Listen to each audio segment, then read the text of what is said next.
6:59. Okay. Okay. Okay.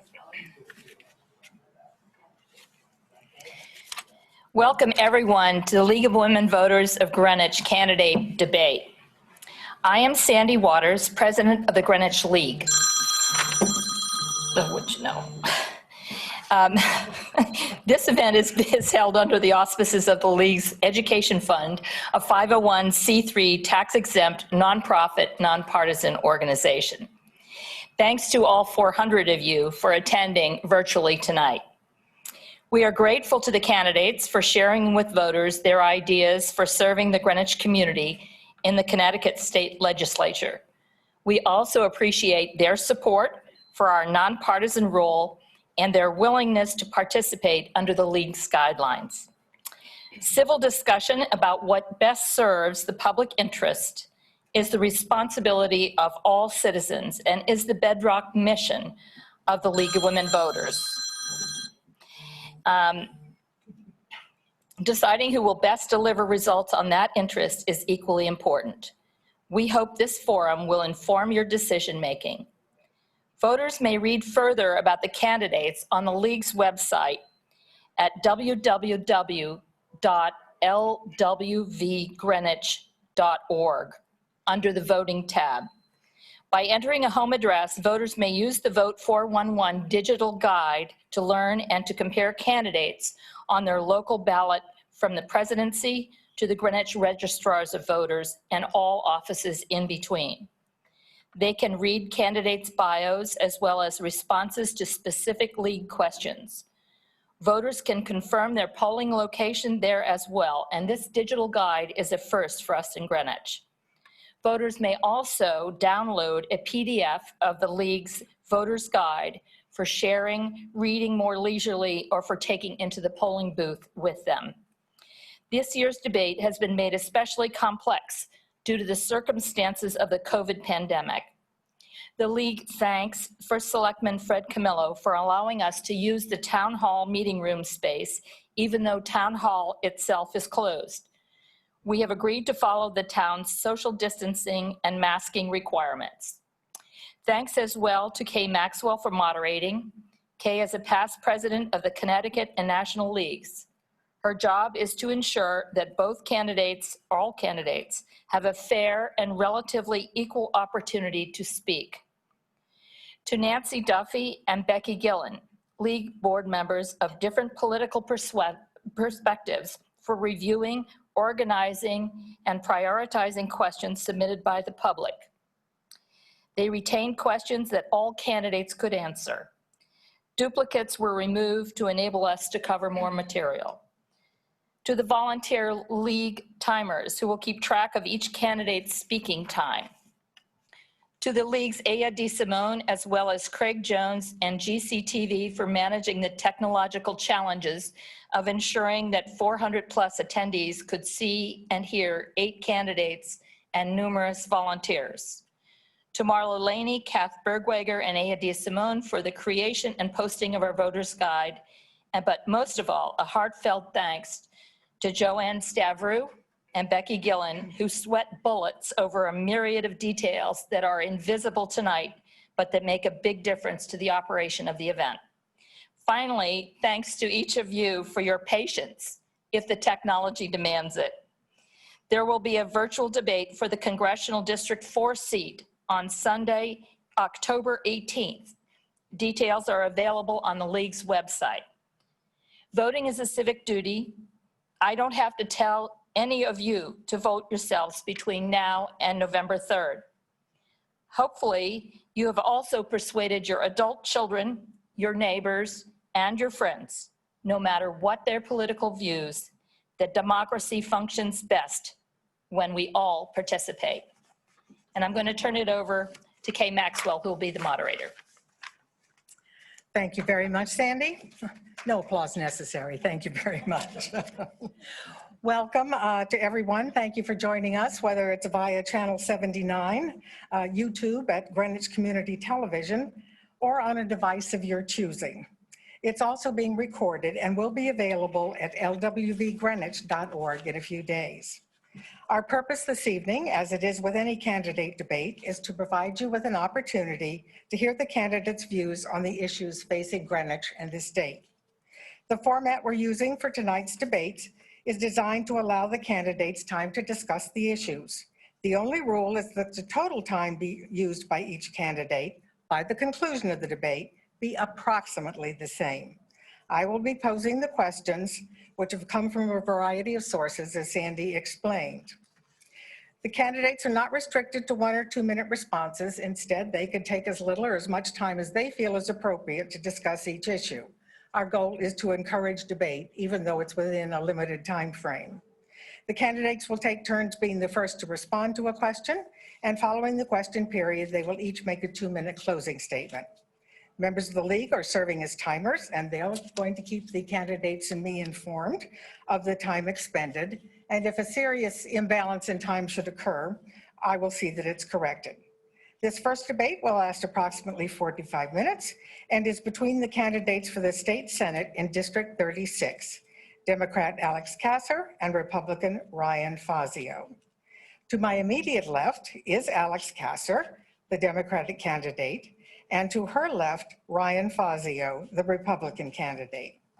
And now to the debate. The first candidate to respond will be Ms. Kasser, and the question is, the Special Transportation Fund is going bankrupt faster than previously feared by mid-2022. How would you fix the red ink? Tolls, higher fares, higher taxes? And if not any of those remedies, what are the alternatives? Thank you. Thank you, Sandy, Kay, Nancy, Becky, Joanne, the entire League of Women Voters for hosting this debate. It's an honor to be here, and it's a special honor to be here on this day and this year, which marks the 100th anniversary, not just of the founding of the League, but also the 19th Amendment and women's suffrage. And thank you everyone who's watching from home. It is an honor to serve as your state senator. And I'm so glad that we're opening with this question, because this was one of the issues that I ran on in 2018. We have an infrastructure crisis in our state. We have a special transportation fund that is now set to become insolvent 2 years earlier than expected in 2022, as you just said. And we have to address it. This has been a crisis in the making for decades, and we can't avoid it. That is why I took the idea of tolls, which every state on the East Coast has, and brought it to Hartford and fought hard for it, because really the choice we have is not whether to pay for infrastructure or not. We cannot let it crumble, because it's the foundation of our economy and the reason why businesses will or will not move to Connecticut. We have to pay for it one way or another. So really the choice is, do we pay for our infrastructure 100% with taxes, which is the system that we have now, or do we pay half price by allowing out-of-state drivers who use our roads, millions of them use our roads every year, to pay half the bill? So it's really the question, do we pay full price or half price? I brought that to Hartford. I fought hard for it. Unfortunately, we lost the battle, but I won't give up. Mr. Fazio, same question. First of all, thank you to the League of Women Voters for hosting tonight, and thank you to my opponent for joining me. There is not a revenue problem in our state for transportation. Connecticut spends the 3rd most per capita of any state on transportation in the entire country. And that's on top of the fact that we already pay the 2nd highest taxes of any state in the entire country. My opponent's proposal for $800 million of new tolling revenue in Connecticut, which equates to about $583 on the average family in our state, is only insult to injury. We have a spending problem in our state, including on transportation. We do not have a revenue problem. So my proposals to make the Special Transportation Fund solvent are fourfold. First, spend the money that's already designated to the STF on transportation. Stop diverting it to other parts of the government's budget.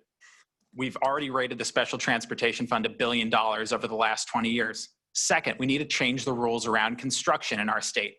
Project labor agreements and other rules add as much as 20 to 30% to the cost of building, according to several studies. Third, we need an audit of the Department of Transportation in our state, which is wasteful. Finally, we need to prioritize the most high-value investments in our state.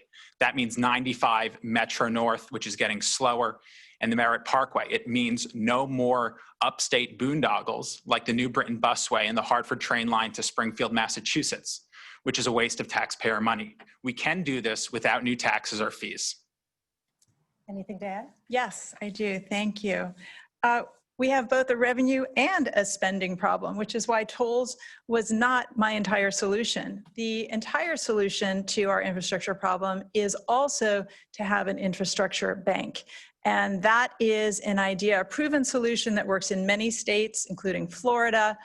And that's how you can bring in billions of dollars in private funding, leverage public funding to magnify $1 in public funding becomes $8 to $10 that we can actually spend. That's how we get the billions of dollars we need to fix our failing bridges, to make our trains faster, and to really transform and modernize our infrastructure. And yes, we do need to make the Department of Transportation more efficient and more accountable. And that's exactly what my bill would have done, SB 70, that I did pass on the Senate floor. And you know, another thing we need to fix is the way that infrastructure projects are decided and determined. There has been a system where they are given out as political favors to legislators based on seniority and other issues, and that's not right.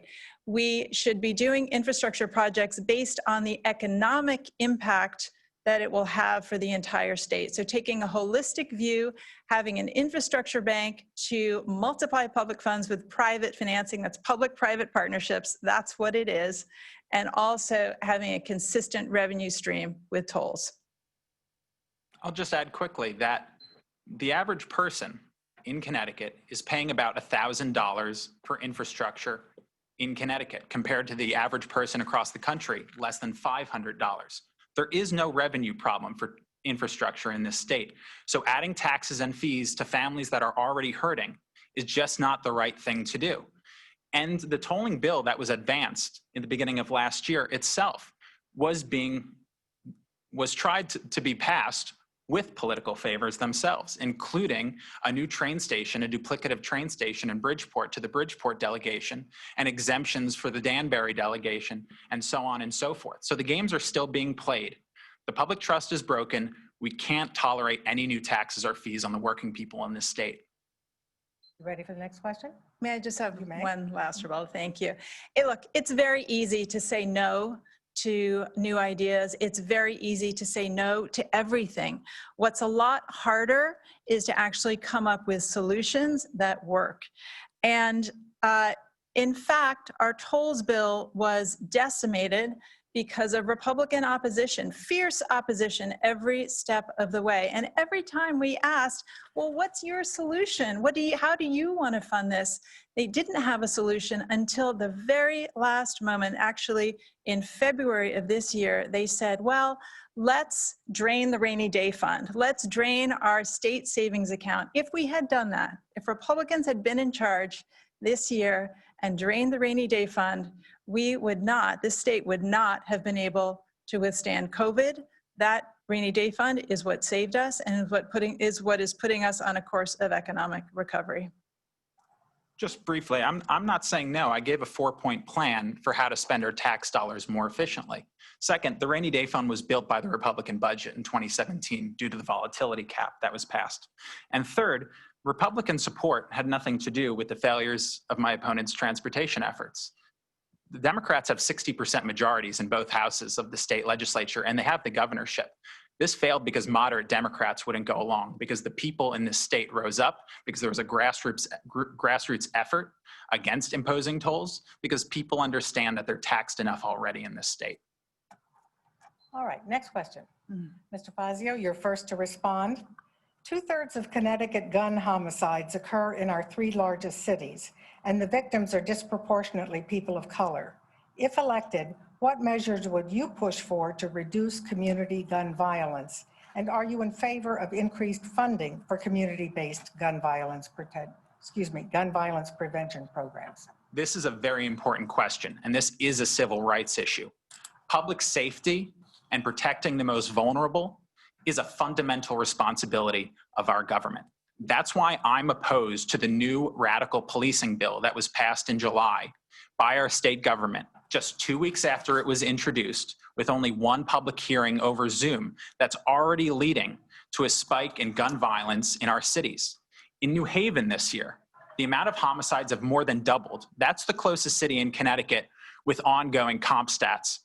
We know that in Stamford itself, that there's been an uptick in shootings this summer since the bill passed. That's been reported by the Stamford Advocate. It's been reported by the Stamford Police, and even the governor acknowledges that there's an uptick this year in gun violence around Connecticut.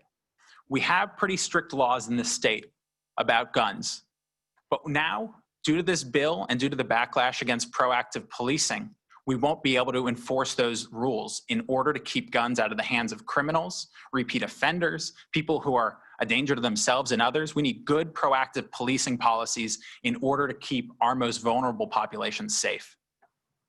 Ms. Kasser? Thank you. I am very proud to be endorsed by both Connecticut Against Gun Violence and Moms Demand Action for Common Sense Gun Reform, because those are the groups, the foremost groups in our state that have been battling gun violence for decades. And together with them, we passed important gun safety legislation, in fact, 3 bills this past year. I'm committed to advancing gun safety and to upholding our current laws.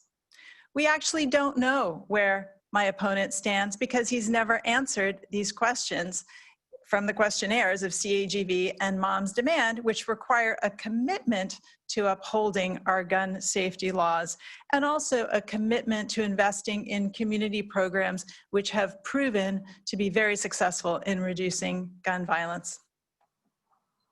Anything else? I'll just say that I'm for rigorously enforcing the gun laws in this state in order to keep guns out of the hands of criminals and people who are clear present danger to themselves and others. The problem with the policing bill passed this summer, and I'll note that I was endorsed by the Stamford Police Association and the Greenwich Police Union, who are putting their lives at risk in order to protect vulnerable communities from violence. If we step back from proactive policing, that is what's going to put more illegal guns on the street. Banning consent searches, which is part of the policing bill, is going to keep illegal guns on the street. That's how hundreds of illegal guns have been taken off the street in recent years around Connecticut. So it's one thing to have laws, and we have strict gun laws in Connecticut, and it's going to stay that way. But you also have to enforce them, and that's where good proactive policing comes into play. All right, next question, and Ms. Kasser, you're first to respond. When Hurricane Isaias made landfall, it left more than 800,000 customers powerless for 10 days. Eversource is accused of failing to respond, poor planning, and lack of information to customers and municipalities. What changes would you support to address these issues and help bring Connecticut into a new era of power delivery? Thank you so much for that question. That was a devastating event for people in the state and also for our economy. The economy basically screeched to a halt for 8 days. People couldn't work. So it was also a wake-up call, and I'm very happy to say that we have passed legislation that is not a complete solution, but it is a significant step forward on this issue. And, you know, after that storm happened, I helped dozens of constituents who reached out to me who couldn't contact Eversource or Optimum. They couldn't get a person on the phone. They were, you know, for the first few days, they were being stalwart and saying, okay, we can get through this, and not complaining. But after those first few days, people really started to be concerned, and with good reason, because they couldn't work, their kids couldn't go to school. It was really a devastating event. So during the storm, after the storm, I worked with Eversource and Optimum directly to restore service to people who had lost it and to get them to do their job faster. Then, when we went back to special session 2 weeks ago, we passed the Take Back Our Grid Act, which establishes a new dynamic between our public utilities and the public, the consumers that they serve, and puts more power back in the hands of the public by creating performance-based standards for their power, but also for their executive compensation. So now we finally have performance-based standards which include customer satisfaction, communications, the speed at which they restore power. All of those factors will be determining how Eversource is able to function going forward. So we have more oversight over Eversource. Fazio? Half of the town of New Canaan, which is part of our district, was without power for a week. Many parts of Greenwich were without power for more than a week. That's totally unacceptable. Eversource failed in its primary responsibility to distribute and transmit energy in our state.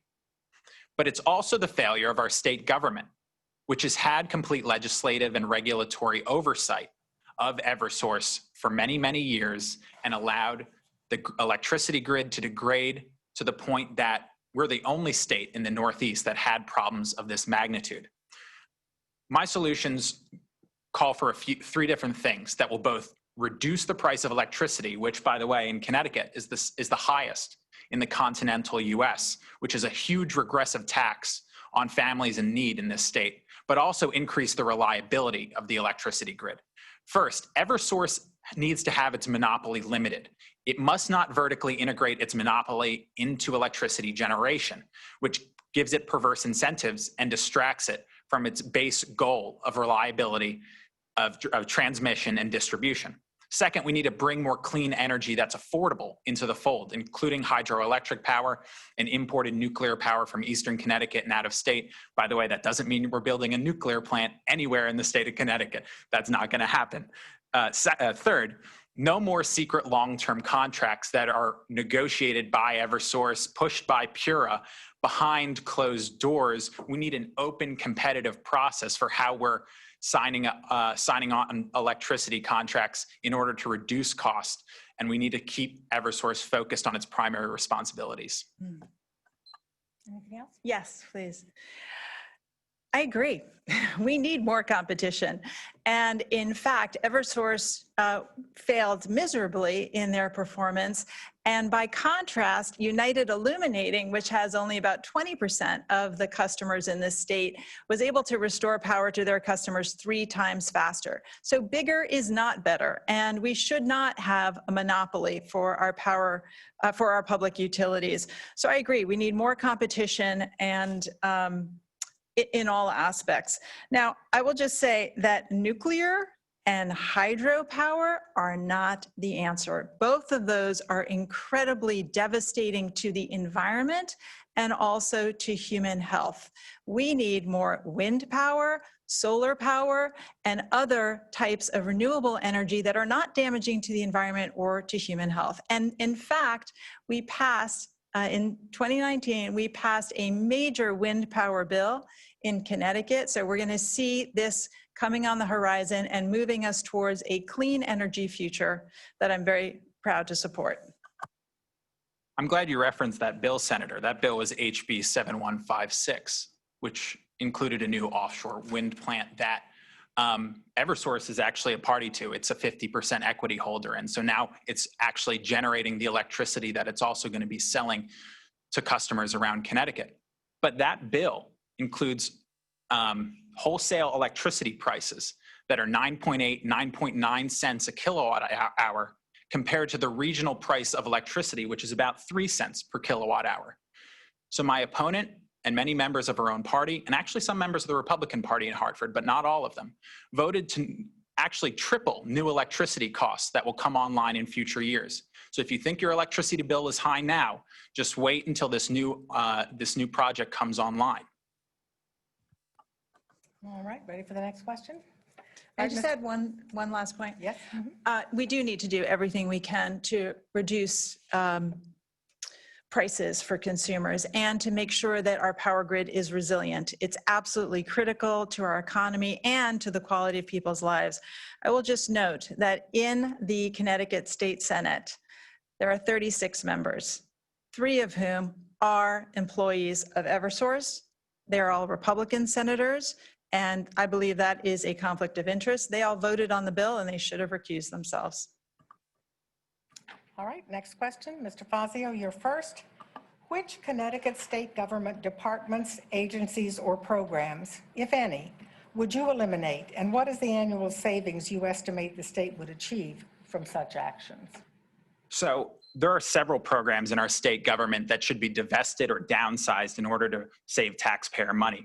One example would be Dunkin' Donuts Park, which is owned by the state government, which bleeds tens of millions of dollars a year of taxpayer money and would actually generate revenue if we sold it.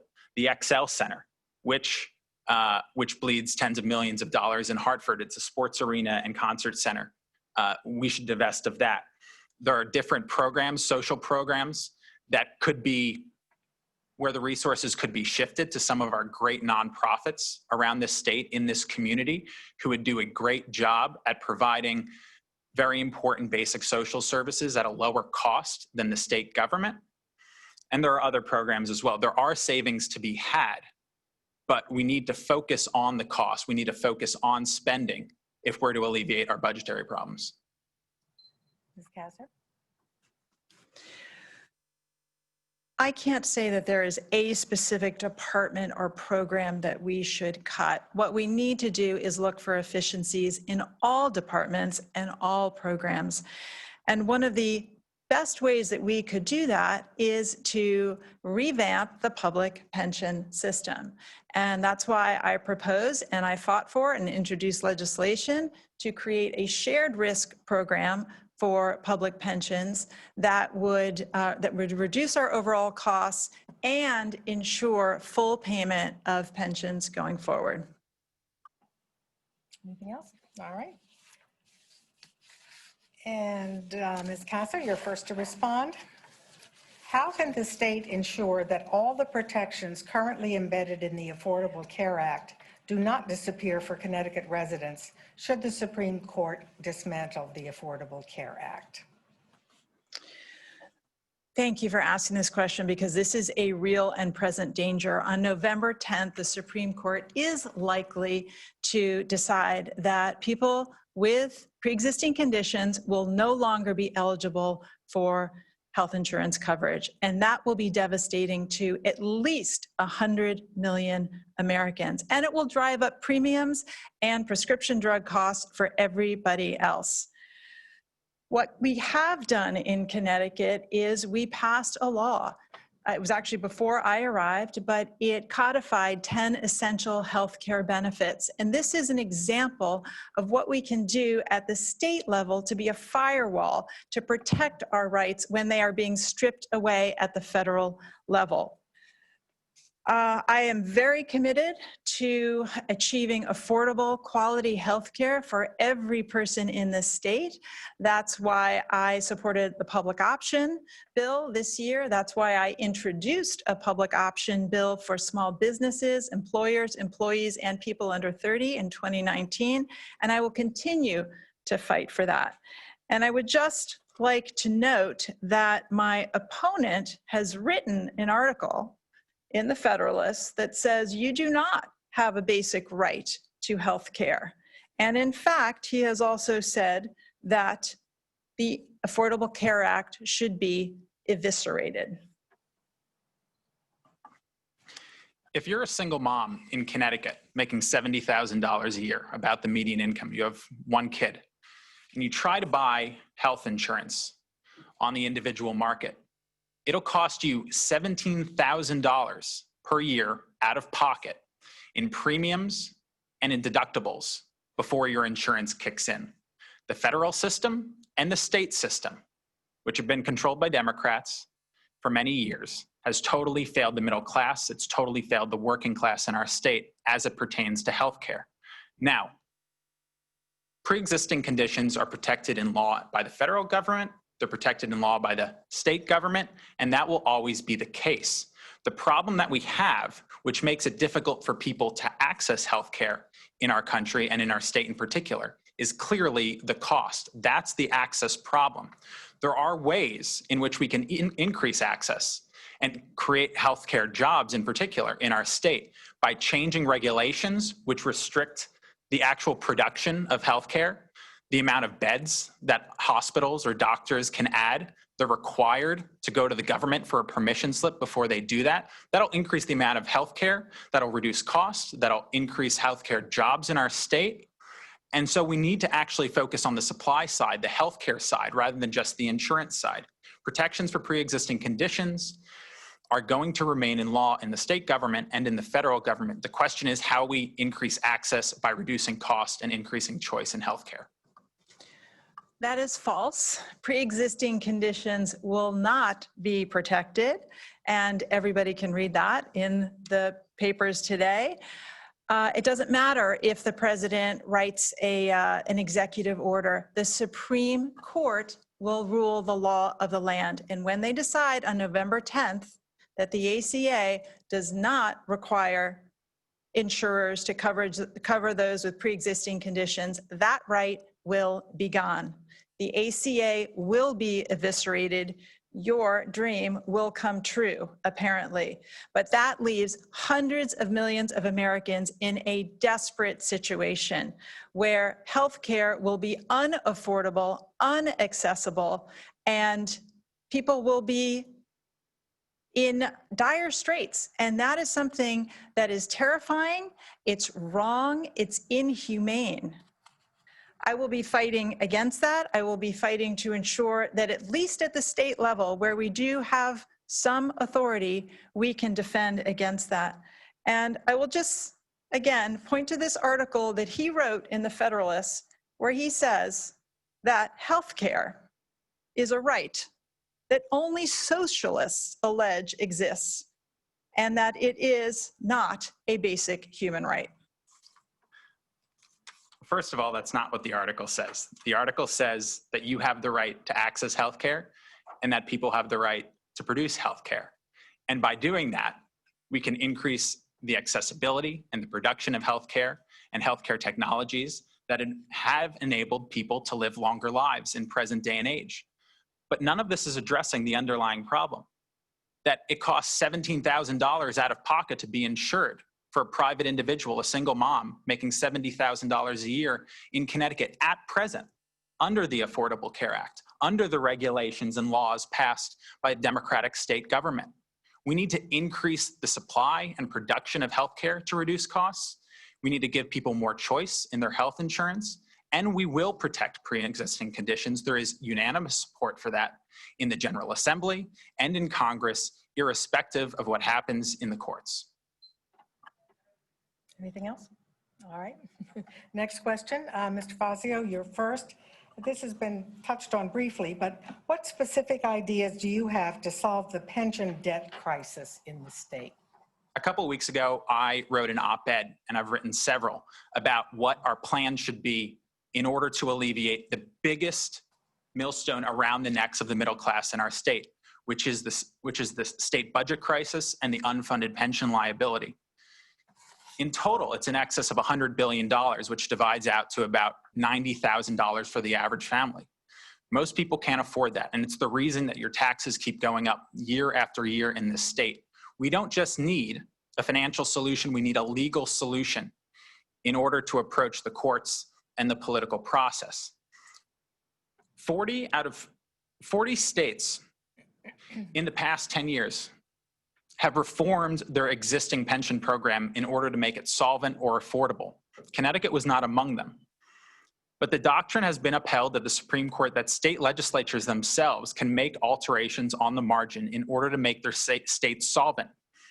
They do not surrender the sovereignty that a state inherently has by virtue of the fact that they have unaffordable contracts. We must do this. We must reduce overtime spiking. We must reduce cost of living adjustments. We must increase employee contributions to their pensions and to their health care to levels that are still below private sector levels, but are more fair and commensurate with a fair level of pay. This can be done, but it can only be done by people running for office who are making this a cause of their campaign. And my opponent in July, when a 5.5% pay increase went through for state government employees, costing hundreds of millions of dollars to the taxpayer in this state, amidst the highest unemployment since the Great Depression, my opponent didn't make a single public statement against those raises, even though the governor had emergency powers in order to stop them. That type of equity and fairness needs to be at the core of the reforms that we make so our economy can finally grow in this state. Thank you. I agree. We do need candidates who run on this issue and have a real solution. And that's what I did in 2018. And I brought a real solution to our legislature.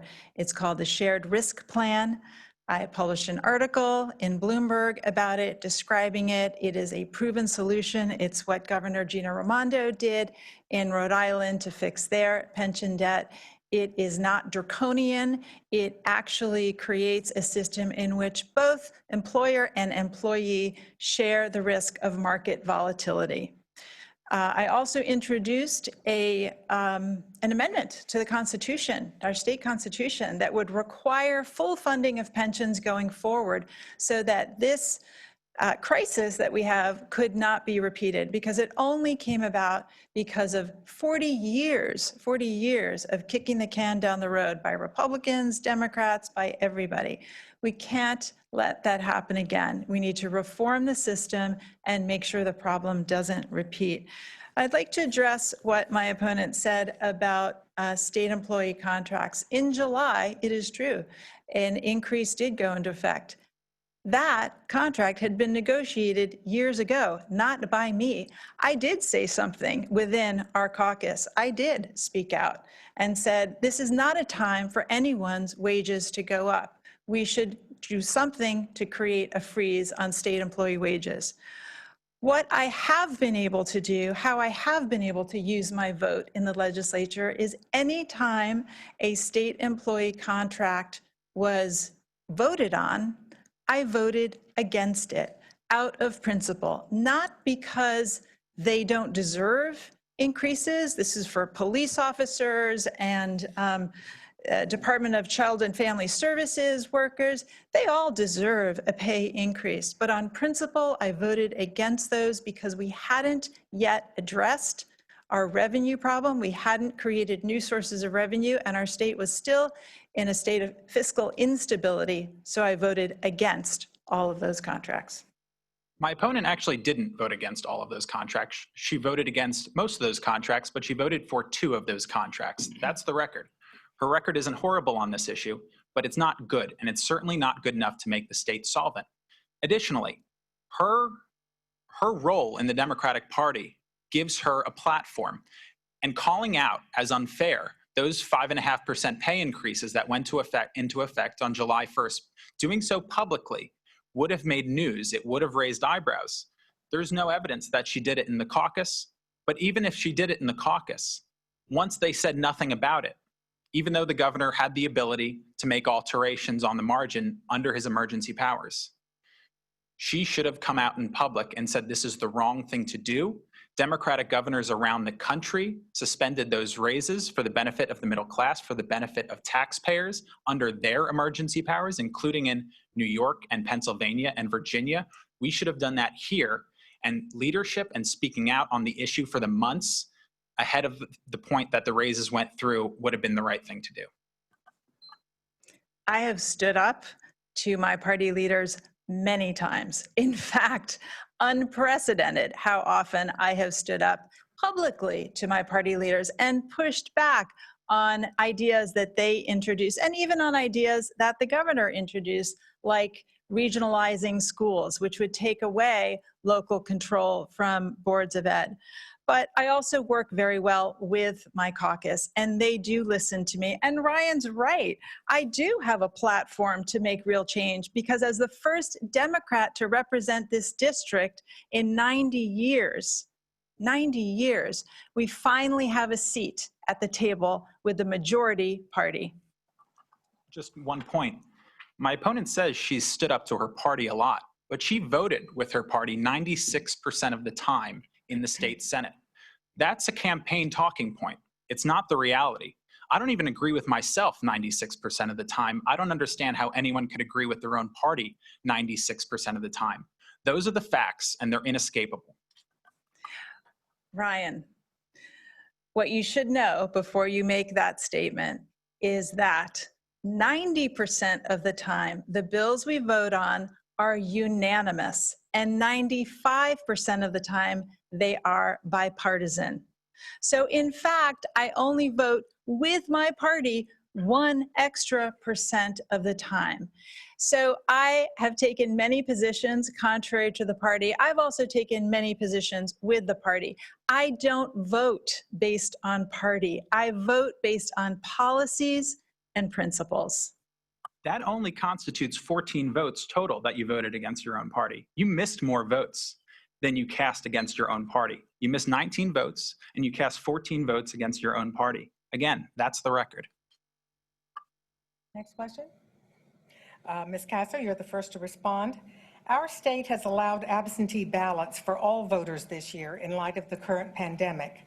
What permanent changes to our voting laws, such as offering early in-person voting, would you support in order to make voting a fair and simple process for all of our residents? This is a critical issue because voting rights are determined at the state level by our state legislatures, and voting rights have become an entirely partisan issue. In fact, your right to vote during this pandemic was highly partisan. The Republicans sued Secretary of State Denise Merrill to block her from sending you absentee ballots by mail, and I have fought to expand voting rights, and I will continue to do that. I introduced legislation to allow early voting. I introduced legislation to allow no-fault absentee ballots. We came very close in 2019 to allowing early voting, which requires a constitutional amendment. Unfortunately, the measure failed because in the state Senate, Republican senators voted against it. And that is why we have to go back to the drawing board or wait 3 more years to try to amend the Constitution to allow your right to vote early. Voting should always be easy and secure. And I'm actually in favor of expanding absentee voting, especially for this pandemic, where we should have no excuse absentee voting, but also in the long term where we should have more excuses. But Election Day is still a sacred thing in this democracy, and having as many people vote safely on Election Day is a positive if they can make it to the ballot box. Early voting would actually not alter the amount of voter turnout we have in this state. There was a Yale study recently that looked into early voting and found that there was no change to voter turnout when it was made available because it reduces the value of Election Day in the eyes of voters. So again, we need moderate solutions, not extreme solutions. And I think expanded absentee voting is the answer, but early voting and universal vote by mail is too extreme and reduces the security of the ballot box. Well, 42 states would disagree with you. 42 states have early voting. Connecticut is an outlier. We are in the same category as Kentucky, Mississippi, South Carolina in terms of our restrictive voting rights. It is time, it is beyond time for us to modernize and to allow everybody to vote in a safe, accessible, and convenient way. And I will just say that the argument that's made that there is voter fraud that we need to protect against is also a lie. We went over all of the votes cast, the millions of votes cast in Connecticut in the last 25 years. There were only 12 cases of voter fraud. That means 99.99999911% of all votes cast in Connecticut in the last 25 years were valid. And one other thing, one other point we have to note is that My opponent actually said in the paper, when the issue of absentee ballots was still being debated this summer, that we should only allow absentee ballots in this pandemic for people with pre-existing conditions and medical conditions. And I would argue it is not the role of government to decide who should be safe or feel safe and determine how people want to vote. Everybody has the right to vote in a way that they feel safe and to have their vote counted. My position was that they should have access to absentee voting if they have health concerns, and only they can verify that. So that's reasonable, because all the other exceptions, it's also the voter themselves who has to verify. But the idea that there's no voter fraud is not true.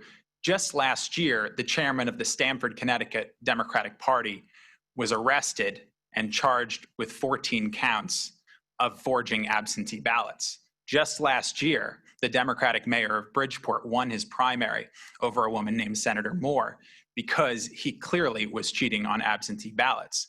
I don't think this is necessarily widespread, but it calls for a balanced approach, not an extreme approach in one direction that enables political party machinery to harvest votes and influence how people vote. Anything else? 42 states have early voting. It's time for Connecticut to have early voting and more voting options. All right, we are just about time for our closing statements. I'll ask one sort of quick question, and it would be Mr. Fazio's turn. Are you participating in the Citizens Election Program to finance your campaign? I am. Ms. Kasser? I am not. Either of you care to explain why you are or are not? Mr. Fazio? Yes, the campaign finance laws in Connecticut are pretty restrictive. I'm not personally wealthy, so I can't afford financing my election on my own. So I work within the laws of the state of Connecticut. I fully support the Citizens Election Program. It has done a tremendous favor to the citizens of Connecticut by allowing anybody to run for office and also to limit the influence of special interests. I chose not to participate because I didn't participate last time, because I made a pledge to voters that I would not take state funding, and I didn't. And I'm not doing that now. And I'm not taking PAC money either. I am raising money from people who are committed to seeing me reelected. All right, and on that note, it's time for closing statements. I'll let the timers shift. There are 2 minutes for each closing statement, and they will be showing you when you have a minute remaining and when you have 15 seconds remaining. And Ms. Kasser, you're the first.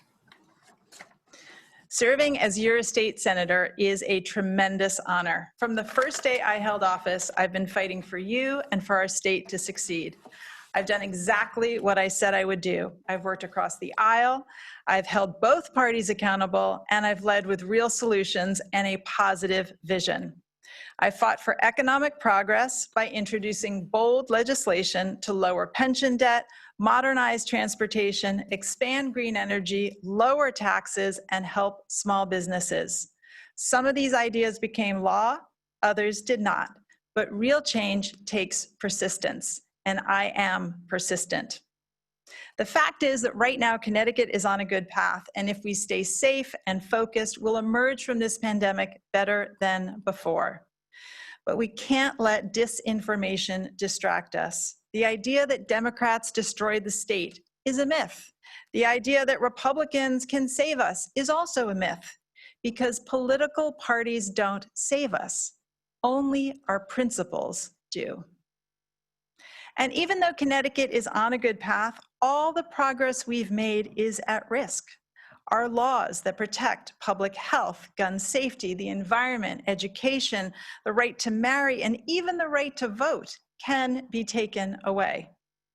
These rights are under attack from the White House and the Supreme Court, and state legislatures are the firewall to stop this. In this election, our Connecticut values are on the ballot. Thank you for joining me to defend them. Thank you for standing up and defending our democracy. Thank you for your courage. Thank you. Mr. Fazio, you have 2 minutes. Thank you to the League for hosting tonight, and thank you to my opponent for joining. My opponent 2 years ago won a close election by making big promises to voters. She promised to cut your taxes, but she voted to raise them by over $660 on the average family. She promised to be bipartisan, but she voted with her own party 96% of the time. And she promised to be an effective legislator more than her predecessor, but she failed to pass a single bill that she was the lead introducer of, despite 60% Democrat majorities. Now, clearly, it's time for a change. As your state senator, I'll advance a new vision to unite Democrats, Republicans, and people in between in order to put our state on the right path back to prosperity. We need to reduce taxes on all families and create jobs in this state, a state which never recovered from the previous recession before this new one began. We need to keep schools open. We need to keep schools open safely and reduce state influence over local school districts. And finally, we need to protect the public health and safety with good, moderate policing and public health policies that limit the spread of disease, reduce crime, but also protect people's rights fairly for everyone. This town, this district is my home. I grew up here, and I will fight for it every single day in the state Senate. Together, I hope that we can change Hartford, save Connecticut, and restore hope for our community for the next generation. Thank you. Thank you both very much. We appreciate you being with us this evening. And I would just ask, as our candidates for state Senate depart and our candidates in the 3 districts can come up and take their places.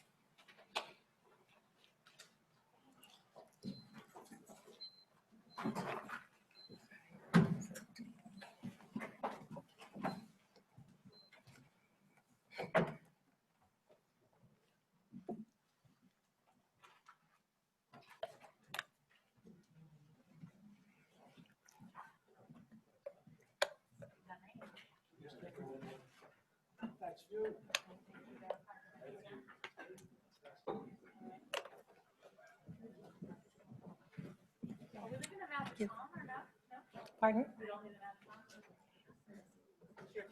Your choice. We try to keep you as far apart as possible, so your choice. It's going to be the first one to do the 2 minute.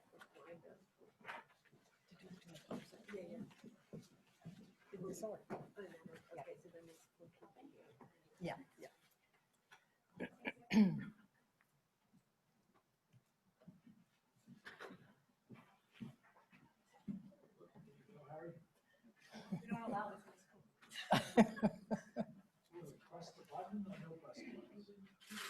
You press the button when you wish to speak and push the button when you do not.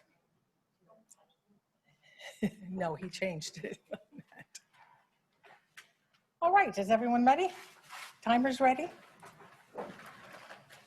All right, then welcome everyone to the second debate of the evening, which is among the candidates for state representative in districts 149, 150, and 151. It's my pleasure to introduce these candidates. The first is a candidate for state representative in the 149th. So to my immediate left is Republican Kimberly Fiorello, and to her left is Democrat Kathleen Stowe. Next are the candidates for state representative in the 150th district. First, Republican Joe Kelly, and to his left, Democrat Steve Meskers. And finally, for the 151st district, Harry Arora, Republican, and to his left, excuse me, Mr. Arzeno, Democrat. And now to the debate. And the first candidate to respond will be Ms. Fiorello. And the first question is, excuse me, a 2020 Forbes magazine study ranked Connecticut as the second least friendly state to entrepreneurs and small business. What would you do to fix that? Thank you. Thank you so much to the League for hosting this debate. And thank you so much to all the volunteers on my campaign and all the supporters out there for bringing us to this date. Really appreciate your support. This is a major question for Connecticut. Businesses employ people, and we have to grow businesses in Connecticut so that they can employ more people. Connecticut's past governors and members of the legislature have passed laws and taxes that have made Connecticut, as cited in the question, one of the most unfriendly states for business. This needs to change. And the change really comes from not doing more of the same. I pledge to be a voice for the small businesses. As I have gone through this campaign, it has been amazing to be able to reach out and talk to so many business owners and to really sense from them, to hear from them directly, that it is Connecticut's taxes, Connecticut's regulations that have been such a burden. And in fact, not just Forbes, but Greenwich Time today had a list of mom and pop shops in Connecticut that have permanently closed. Ms. Stowe, same question. Thank you so much. First of all, thank you to the League of Women Voters for having us. This is great. I'm so happy we opened with this because to me, it's all about the economy. And we're at a critical time for Connecticut. There's certainly a lot of financial pressure, but there's also tremendous opportunity. We have an urban exodus afoot. People are moving here, houses are turning over, and once people see how wonderful Connecticut is, they'll want to stay here. I've been jokingly saying on the campaign trail, let's have a New Yorker over for lunch. Once the people come here, businesses, I always say, come and they stay where they're welcomed. I know this because I've had 2 decades of experience growing businesses, and it's really funny. Just today, well, we've been thinking about it for the past few months, my company that I run with my father, it's called Jordan & Jordan. It's a financial technology company headquartered in New York City. We have 40 people. Most of them are in New York. We have a few people in London and also in Chicago. And because of this pandemic, we are leaving New York. That would have never happened because it's a financial technology company. We never thought to be anyplace else. But we're effectively working from home, we're growing, and for the first time we're saying, why not land someplace else? And why not have that be Connecticut? So I think that we should, as a state, be recruiting companies just like mine. 40 people, that's not so small. You get 40 people here, you have you're on your way. And there's a few things I would say. We have the key ingredients, but we need to enhance that by an economic development effort, calling on companies like Jordan & Jordan, streamlining bureaucracy and red tape. But one of the other ideas that I really think is important is expanding our state venture capital effort. Most of my career was in private equity. We do have a group that sort of finances or puts seed money into startups, but we should do more of that because then you can keep your talent here and grow your businesses here. That's part of what I would think of doing, and I think we really have the wind at our backs on this one. Thank you. Mr. Kelly? Thank you. Thank you, League of Women Voters, for having us here tonight. This is a great question for me because when I moved here to Greenwich 22 years ago, I had a very fortunate career. And the career gave me the opportunity to relook at my life and decide, what do I want to do with myself? I talked to a couple of older folks because I really like to hear what they have to say. People with experience are always very interesting. And nobody that I spoke to ever said that, that you should spend more time working. So I decided at 22 years ago when we moved here to spend time with my family and volunteer myself to our community. But unfortunately, because I am such an entrepreneur, I opened up 2 businesses. Well, actually a number of businesses in the 22 years. Presently, I run 22 businesses. I'm sorry, I run 2 businesses. And the 2 businesses I run in the time here, nobody from the state has ever contacted me and said, hey, can I help you in any way, shape, or form? I pay my taxes, I pay my fees. I employ, I think last month, they're not the biggest businesses. Well, I think I employed about 35, 40 people last month. I signed the front of their paycheck, and basically I got no help from the state at all. Now I love Connecticut, I love Greenwich, and I want to stay here. And I don't care if I can run my businesses and generate the income from those businesses and pay 7% less taxes in other states, because the businesses are not necessarily local to here. I could take those businesses anywhere, but I love living here, and I want to change the fact that it's not comfortable for people to conduct business in this state. We got to lower taxes to some degree. We got to make it interesting for businesses to be here. Nobody comes to me and says, Joe, could you please stay here?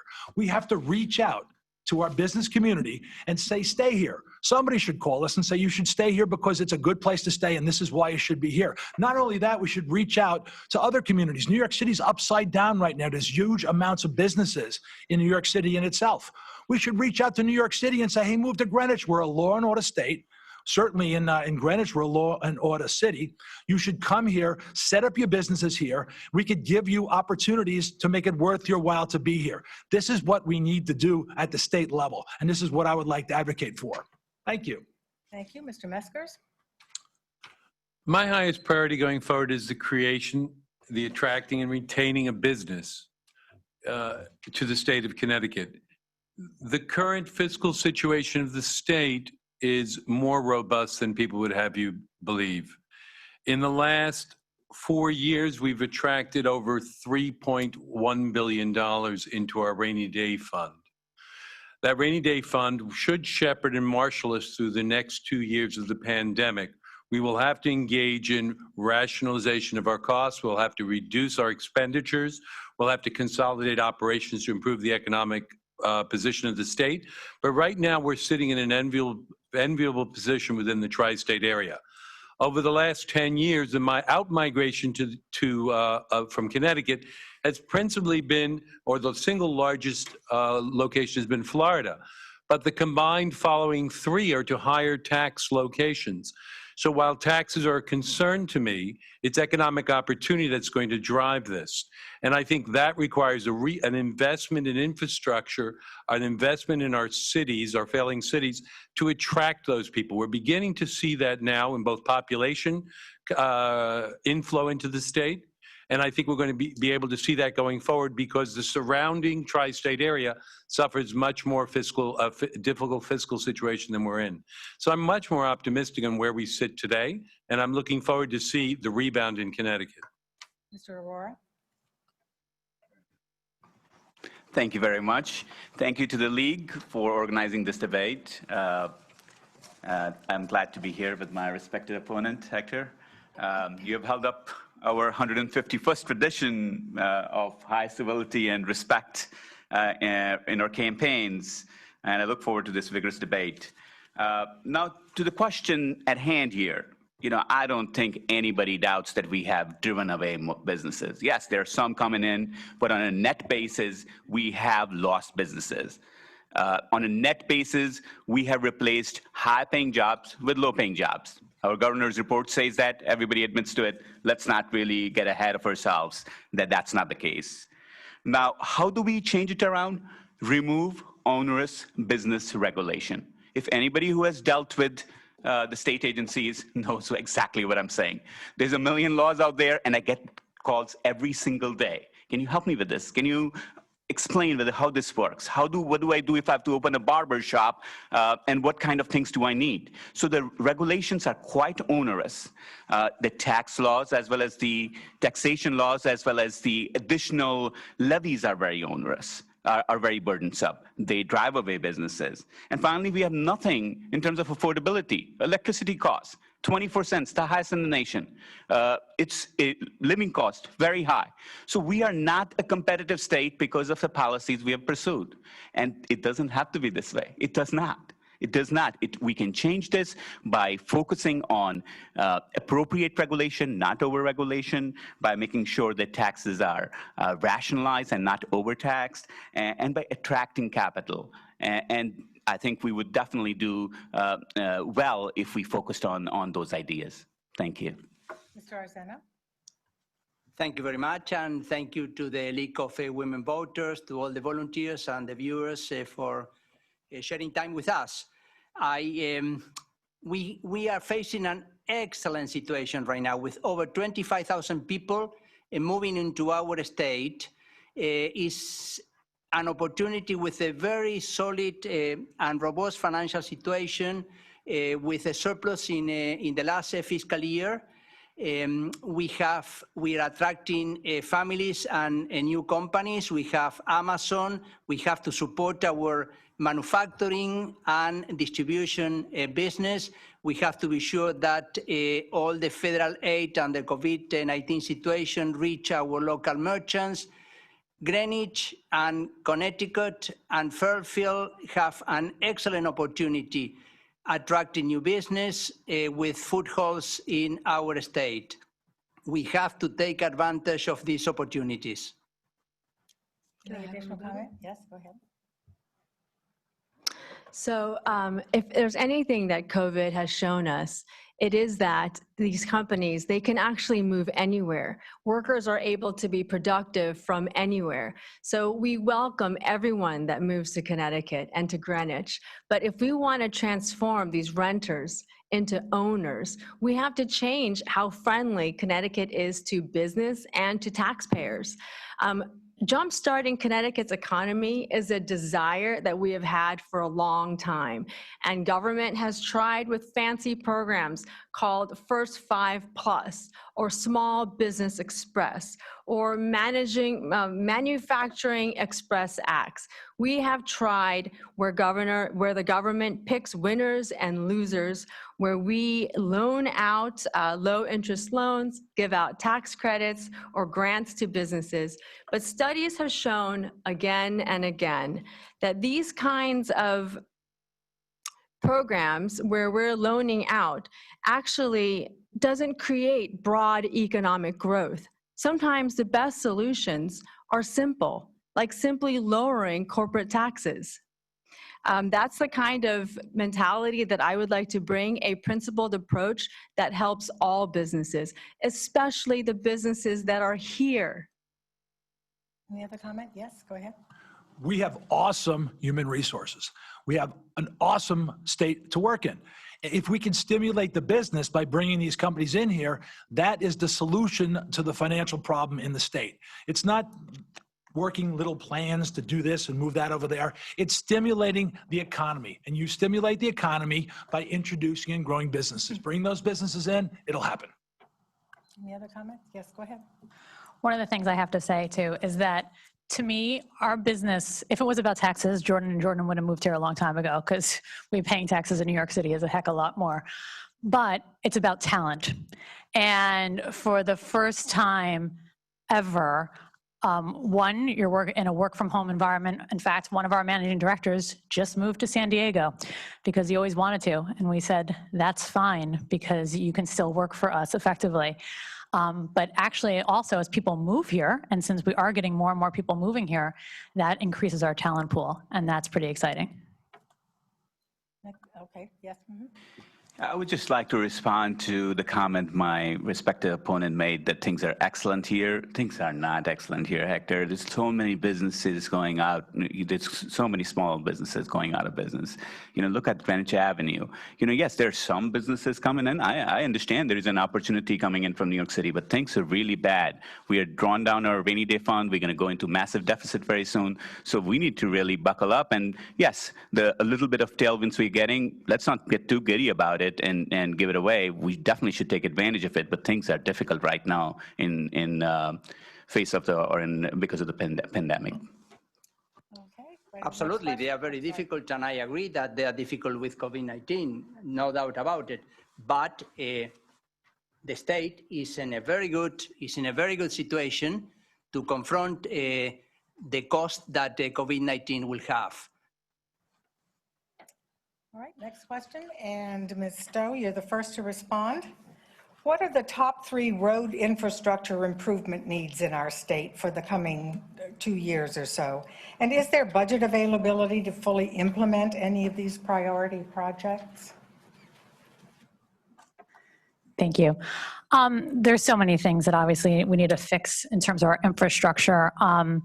And I would say the top priorities remain the trains. We have to actually think about the trains a little bit differently now because of the fact of the whole conversation we just had regarding commuting to New York. But still, that will matter. And of course, even within our state, having our trains being more effective, and then of course the merit and 95 and our bridges and our roads, all of those things we need to be focused on. Now, how do we pay for it? That's the next big question. I think all options have to be on the table. I know this is probably getting to the tolls question, which I'm happy to talk about.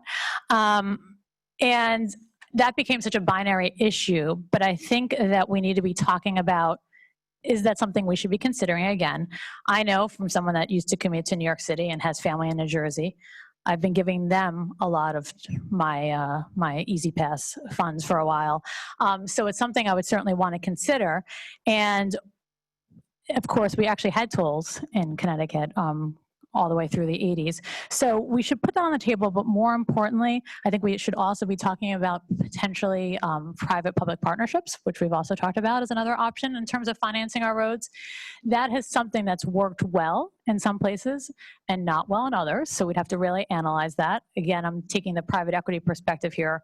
Everyone probably knows about the Chicago parking meter situation. In that case, the private equity group probably did better than the state, or the city rather.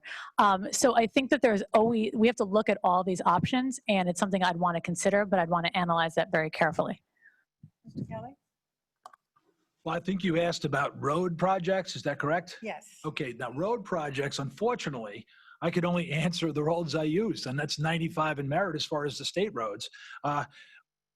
It's a traffic nightmare, 95. You try to travel north at rush hour, you can't go anywhere. That's not good for business. That's not good for the state, and that's not good for what we need to do. We need to address certainly the traffic situations. We need to address fix the roads certainly, and how do we pay for those roads?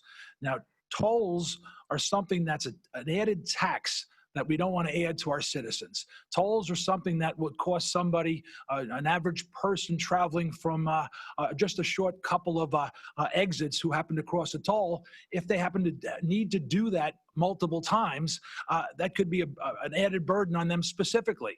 Now, if you take tolls and replace that with other tolls and maybe have a direct lockbox opportunity to put that money into something where it's intelligent tolls, where you maybe toll only the out-of-state truckers who are using our roads, not our local citizens, and maybe give exemptions to citizens that have to work. And maybe you really look at this in an intellectual way and replace the other taxes with tolls. Maybe it's something we could work with, but we certainly have to fix the roads, and they'll pay for themselves in just the opportunities, business opportunities, and the increased revenue that will be generated by further businesses.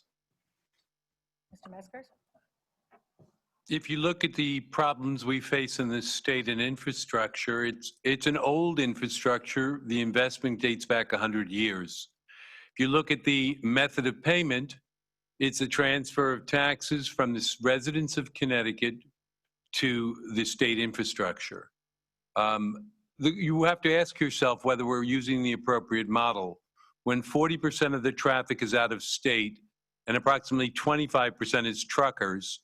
And if you look at what truck damage does to your road bed, which is somewhere between 5,000 and 10,000 times the damage done by a passenger car, you have to ask why we have decided to leave our roads as a multi-state charity for out-of-state users. It makes no financial sense. I would have hoped we would have come forward with a more progressive look at the toll situation, with a concomitant cut in sales tax or the gasoline tax, so that we could end up in a revenue neutral as it relates to Connecticut residents, and we could capture the revenue from out-of-state travelers. Now, in terms of the investments in infrastructure, I think the key investments are obviously in maintaining and repairing the roads and bridges, particularly in the rail system, some of which are over 100 years old and in danger of collapse. And I think the second, which we don't think of much in Connecticut, is our air transportation. And part of the proposal when we were looking originally at a transportation bill was to build out the Sikorsky Airport and the one in New Haven.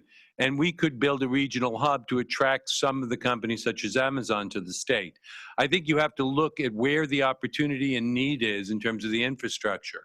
Given COVID, there'll be a question about the resources between improving the rail times to New York, improving the personal vehicles depending on traffic. And I would argue that air traffic and accessibility into the state is probably a very strong need we would have, and that would benefit Fairfield County and major corporations who would be looking to come here to make a transportation hub within our state. Mr. Aurora? Thank you. I think the pattern is set. There are two parts to the question. Number one, what are the effective projects to be undertaken in infrastructure? And number two, how to finance them? I'm going to actually answer them reverse way, how to finance them first, and then we go to the prioritization. There are three ways, and I have put forward a plan on this. Number one is better capital allocation. We heard about the Bridgeport train station. We can't afford it, even if it was the right idea. $300 million. Infrastructure capital allocation for the state is really poor. You know, only last week we approved, and this is not infrastructure in the sense we understand it, a $200 million high school in Norwalk. And my friend here voted for it. 200 million. We all voted for the entire package, but $200 million when that project should have been $50 million. It has got an indoor swimming pool, and so far, I don't think Greenwich High School has one, indoor swimming pool. The second is capital efficiency, which is using the money and making it go farther. We do a very poor job of it. And number three is attracting private capital, as my my panelist here mentioned earlier, that we should attract better private capital. As a matter of fact, we are building parking garages using state money. No reason to do that. No reason to do that. So using that, we can save $250 million in better capital allocation, $250 in the capital efficiency, maybe a little less than that, and $300 million in every year attracting private capital. That puts you $1 billion per year. And not only don't we need tolls, we can actually cut down that transportation debt. Now, where we're going to implement it is the areas, specifically the train system, but also reducing the congestion by using better methods, ride sharing. Ride sharing comes to mind, and we have to invest in those new ideas as well. Thank you. Mr. Arzeno? Thank you very much. Let me tell you, Mr. Arora, that Greenwich High School has an indoor pool, and it's part of my tour guides when I visit with new families, volunteering for the PTA. Going to the infrastructure, public, we have to look for options. We have to be smart. Public and private partnerships, better allocation of capital, of course, long-term leases of our state assets, a commission of lottery and gambling had been formed that will bring additional revenues that we have to use wisely. There are options, and we, again, are in a good opportunity to tackle them and focus in financing our needed structural projects. Thank you. Ms. Fiorello? Thank you. I think in principle, tolls can make intellectual sense. It's a user fee. You're going to use the road, so you pay for it. But in the reality of Connecticut, it did not make sense at all. And as a private active citizen, when I heard about the tolls plan to put up however many, I think it started at 80 gantries or more, and we would become the most tolled state in the country, we had to do something about that idea. I learned that the reason why New Jersey and Massachusetts and New York have tolls, but we don't, is because we actually get $700 million from the feds. That was the deal that we cut when we got rid of our tolls. So we can't do border tolls to capture those out-of-state drivers. These tolls would have to be in-state to capture us. The cost of operating these tolls was another $100 million. It was creating a new bureaucracy for the state of Connecticut. The cost of creating the tolls, given the way that we do construction in Connecticut, was about $300 million, and it would have taken a few years. Truly, the broken trust of the constantly rated special transportation fund, which we had to vote again for a constitutional lockbox. This was not an environment where the people of Connecticut would trust that the tolls would be as reasonable as they said, or if they even promised that we local drivers would have a different rate. And as for trucks, the trucks do pay a mileage fee, and they are coming to bring the things that we need here in Connecticut.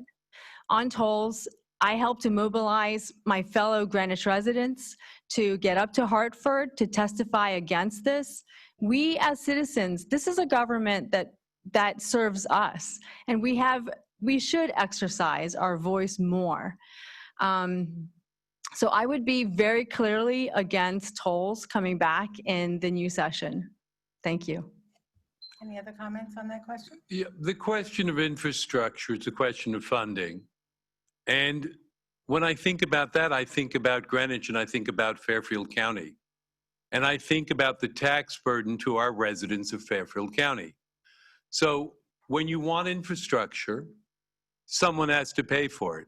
And so it's either going to come out of your tax revenue, which we pay an inordinate amount of the tax revenue of the state, or it's going to be funded from third-party sources. So let me be clear. Am I in favor of tolls on residents of Connecticut? No. But I do not like running a multi-state charity. And I think that's not an intelligent way to finance the state, particularly when it falls on the residents that I represent. In relation to the high school in Norwalk, I am concerned about the dollar price of the school, but I know for a fact that the school is working in conjunction with IBM to have one of their internationally acclaimed PTech programs. So the fact that we can provide a model that IBM has used around the world to provide access to some of our less vulnerable or more vulnerable residents to access a higher education, become productive members of society, I think we should support. And that's why I voted in favor of the bill. Next question? May I add that I think Greenwich elementary schools could use some more funding as well. We can modernize some of our schools. I think we can prioritize that. And that's exactly what I say about capital allocation. Capital allocation is poor, and that's because we do not get a correct, a proper hearing in the current one-party legislator. Thanks. I would only suggest that the capital allocation in school projects are equally allocated across the state. The most recent allocations to Greenwich have been both Hamilton Avenue School and New Lebanon, where we received more than generous funding. Where we do have a problem is in the educational cost sharing, where there are attempts to balance out the inequality in education across the state, and there we do not receive our fair share. But certainly within the bonding I voted for, that would represent the bonding we would expect to receive within the state. And we have been well treated by the state for all of our capital projects. All right, ready for the next question? Oh, sorry. No, well, go ahead. one last comment, and I just find this always disturbing when people point this out to me, that we pay in Fairfield County, much less Greenwich, we pay in Fairfield County, for every dollar we pay in tax money, we get pennies from somewhere between 4 and 6 cents back, some number like that people told me, and that's ridiculous. That has to be fought against. We have to defend ourselves here and make sure we get our fair share. Go ahead. I'm sorry, when we talk about Greenwich Public Schools, I have to add my 2 cents. And I'm just so happy that Harry said that he's willing to help fund some of those elementary schools that we need so much help on. Because the average, Joe, you should remember too, I think the average age of our schools is 1954. And we certainly need a lot of help on funding. And I do think that having a seat at the table, especially as a Democrat, would be helpful, because more than ever, I really want to get some more funding back to Greenwich for our public education system. All right, next question. And I fully agree on that, and I will fully support any amount of capital and resources that we can get for our Greenwich public school system. Thank you. Just one last point. Being a member of the Board of Ed as well, it's not necessarily Democrats or Republicans that's going to get us the proper funding to get us money to our schools. It's going to be working together. And that's what I plan on doing. This Republican-Democrat fight that goes on that just, it just can't continue. It's going to be working together, and someone to go up there and work together and get the money we need to better our schools. Because the dates you just put forward, well, that's crazy. We have to update our schools. I do have one more comment. We have veered off. The original question was road infrastructure, and we were in school. So I'm going to move us on to another question. And Mr. Kelly, it's your turn to be first to answer. Excuse me. We saw Black Lives Matter demonstrations in many cities and towns in Connecticut this summer. How are you planning to address the issues illuminated by these protests and to ensure that the voices of underrepresented groups are included in the legislative process? And Mr. Kelly. I'm glad you asked me that question because I've dedicated the last 20 years of my life working with the kids in our town. I'm known as Coach Kelly because I have coached and we worked this out before the town has asked me, or the party has asked me to run for office. Thousands of kids I have worked with. Each of those kids were very different. Some were wealthy, some were not. Some were many different races, and many of their voices needed to be heard. And what I did is made sure we created an environment on a regular basis that those voices were heard. Even to this day, many of the kids keep contacting me. Even I had a meeting in our First Selectman's office yesterday about an incident that took place at the school where we're going to address this in a more meaningful way. A African-American gentleman found his sister crying because of a text message that infiltrated the school system's communication system, went out to everybody.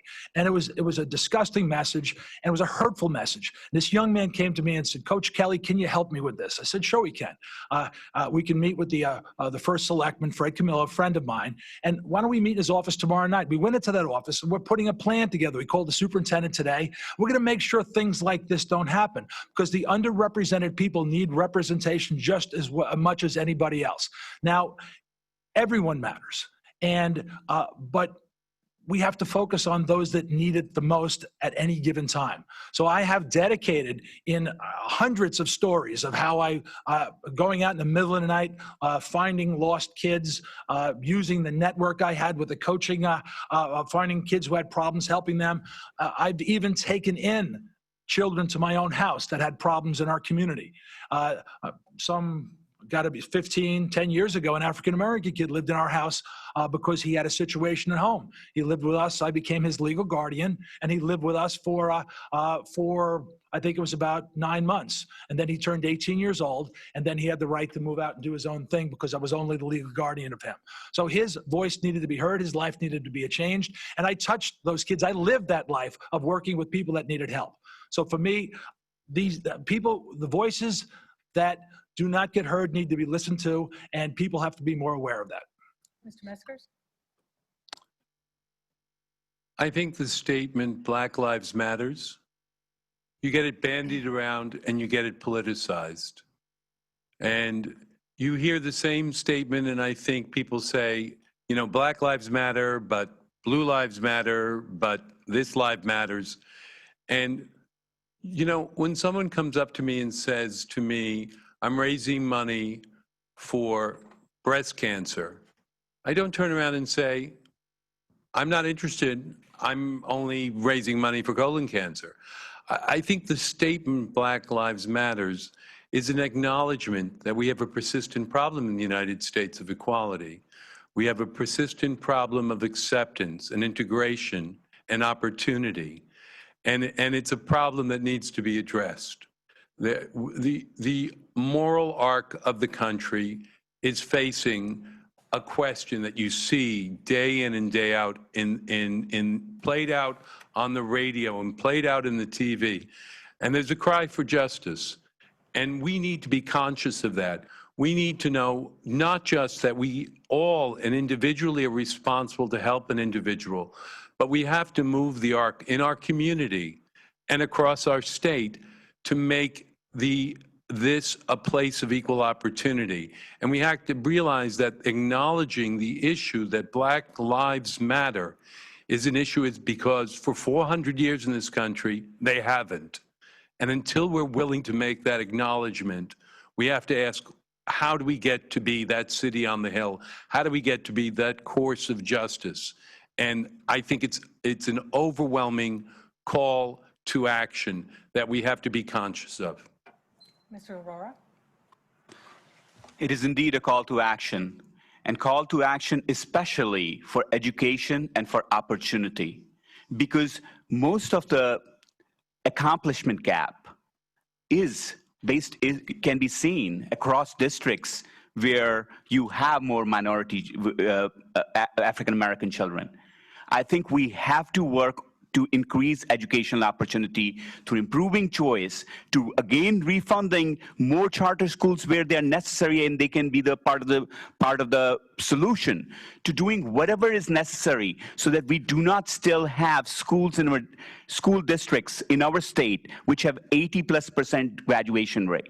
So I think it's important to make sure that opportunity reaches not only some areas and some neighborhoods and some precincts, it reaches everyone. It reaches everyone. And it all starts with education. High school graduation itself is related to so many good things. The numbers, the statistic is quite straightforward. Why can't we get that right? Why are we still arguing about it? And that's where I say the racial justice is going to start when education, opportunity, and equality before law are clearly and strongly established. And in both cases of education and opportunity, not only am I strongly supportive of it, but I've also put forward strong ideas to make sure that that happens. Thank you. Mr. Arzeno? Thank you very much. And is something, no doubt about it, that had reached us and had reached us in many parts of our country. Here in Greenwich, we have diversity which had enriched our community. We have a peaceful march. We have people taking positions, and where everybody lives matter. Black lives matter, everyone lives matter, and this should not be a partisan issue. This should be where we all should work together, where our minorities feel protected in the state, in the country. As I repeat, it's something we don't see much in our community because of our diversity, but it's something that, yes, we have to address in our state and in our country. Thank you. Ms. Fiorello? This is a very, very difficult topic, but I'm glad we're talking about it. I wonder if I come at it at a different perspective. I feel profoundly that the founding of our country, the Declaration that said all men are created equal, and even those men were all different. Nobody is the same, but they actually acknowledged that they had a commonality and a natural right to life, liberty, and the pursuit of happiness. It's that founding idea that we continue to strive for. But racism lives in the hearts of some people, and you can't legislate that away. The antidote to racism is actually the founding of our country, that idea, which honors individual human dignity. It goes back to that simple maxim we tell our children: don't judge a book by its cover. But that actually requires that you read the book. So the solution in Connecticut to racism is not more sweeping legislation that divides us and makes assumptions based upon the color of our skin. I am a minority, and I am much more than my skin tone, as every one of us in this room and everyone watching would agree. We need to not have legislation that is based on more race-based thinking. Race-based thinking is very easy to go to, but it is primal, it's tribal, it's unenlightened. And as your legislator, I will always urge on the side of legislation that honors individual human dignity and that doesn't cut swaths, sweeping swaths across our society based on race-based thinking. I just don't go there. Thank you. Ms. Stowe? Thank you. This is a tough question, and I don't think people, it's unintentional or purposeful. I don't think some people realize that there was racism in our society until perhaps we're seeing it more now, and it's become more obvious. And I actually went to some of these peaceful protests with my children because I wanted them to understand it. But I think the one thing we could all agree on is that education is often the answer. And so I know in the Greenwich Public Schools, for example, that we had someone, Joe, come in, I know I hired to look at, for example, our textbooks and to see, are there things inherent in there that we didn't recognize and that's contributing to this in some way? We have to improve. We have to always get better. One of the things as I was saying to my children, they're relatives of Harriet Beecher Stowe. And when I think about it, 170 years later, what would she say? I think she'd say we've come far, but we have a lot more to go. Any other comments? Yes, go ahead. I wanted to mention this before, and not everyone is treated equally. And there's a lot of people saying a lot of things, a lot of talk, but what we all have to do is we all have to take action. And what I have done, as I mentioned in the last 20 years of my life, is taken action by actually doing something, by addressing this in my way with the people who are not treated as well as others. And it's the action that's the important thing. And it doesn't have to be high profile. It's very embarrassing for me to talk about what I've done over the last 20 years, because basically I've done it because I wanted to do it. They've now asked me to run for office because, well, I guess I'm a nice guy and I do nice things. And I don't like talking about this stuff, but I have been a man of action when it comes to the underrepresented people, certainly in our community for the last 20 years.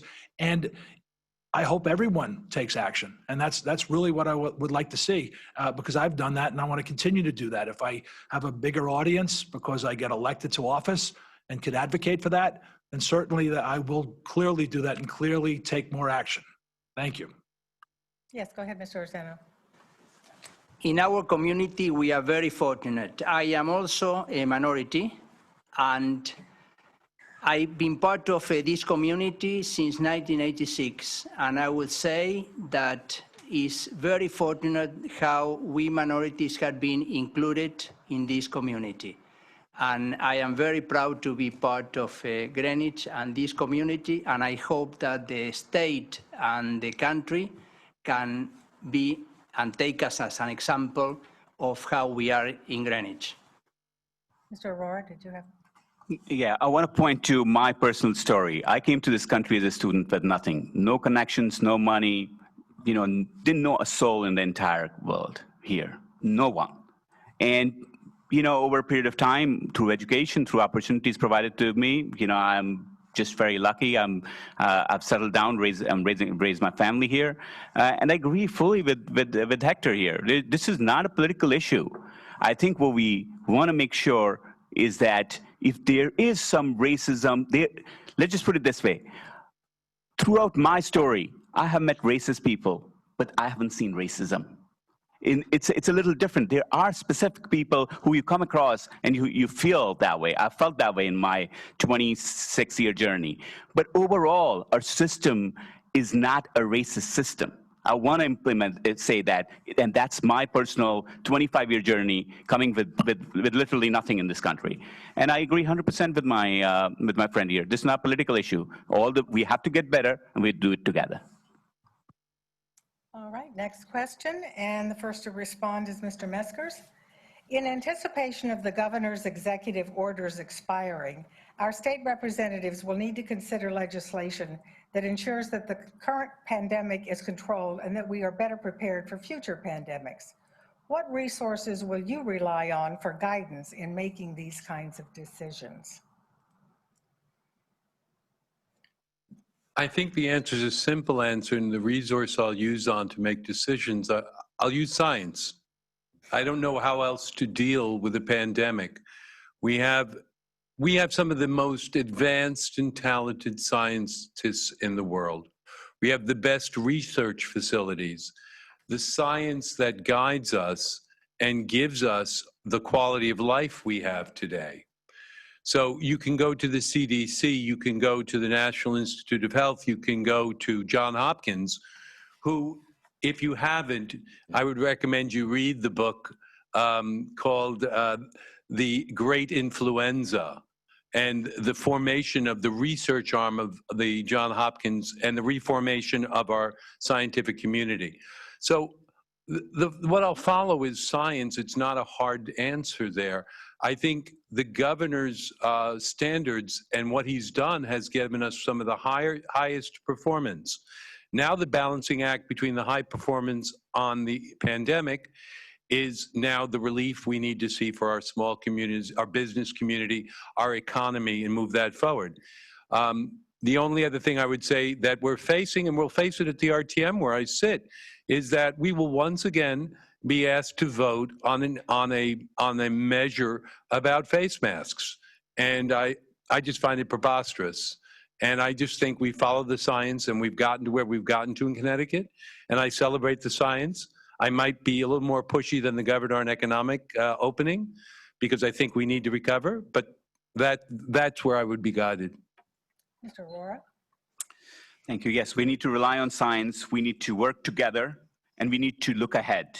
You know, right now, the new cases per 100,000 has hovered around 4 on a 7-day average, and we need to keep it low. Under 10 is considered safe, but we were pointed today that New London and Norwich up in southeastern Connecticut, that number has gone to 25 or 30. So we need to be very vigilant.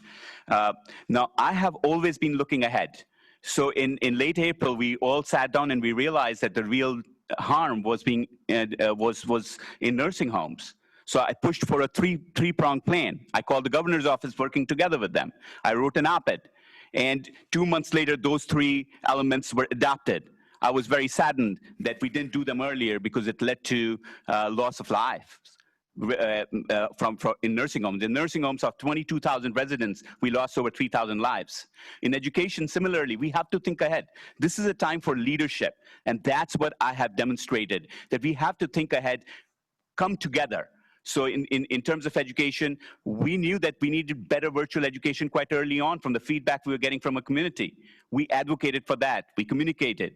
And I think all of us came together, and Greenwich is, I'm proud to say, Greenwich is one of the fewer school systems where middle and elementary are going full time. And so we will lead, we will work together, and I commit and promise that I will make sure that we're ahead on the curve. Ahead in this fight against the pandemic. Mr. Arzeno? Thank you. As we said, we have to rely on our health specialists. We have to rely on our leaders in our community and in the states. Connecticut is highly rated as a state that had managed the COVID-19 in a very successful way, despite the fact with all the costs that we had to assume. We have to follow them. We have to listen to the health specialists. This is not a partisan issue. This is something that we should debate what the science says, and we should work all together to come out of this pandemic. Ms. Fiorello? I think a hallmark of a mind that seeks scientific data is a mind that's willing to consider different options and keep asking questions. Science is not set in stone. Science leads you to other discoveries. That said, my resource on where to go on COVID is my faith in we the people ourselves. I'm not sure why we're okay with the governor having taken executive power for himself for another 5 to 6 months. Other governors who have felt that they have a duty to oversee his people have extended their executive powers month by month. But our governor has taken it for quite a bit of time into the next year, the next legislative session, in fact. The people who know best how to handle COVID, whether it's restaurants, businesses, families, schools, parents, as we can see in the example, even among our schools, as we have so many schools that have had to respond to how are we going to educate our children. Just in Greenwich, we have the wonderful richness of having public schools, parochial schools, private schools, boys' schools, girls' schools, Japanese schools. We even have a burgeoning group of homeschoolers. And that just goes to show you that the best solutions, at least in the American way, is that you trust the people to come up to understand what's best for them.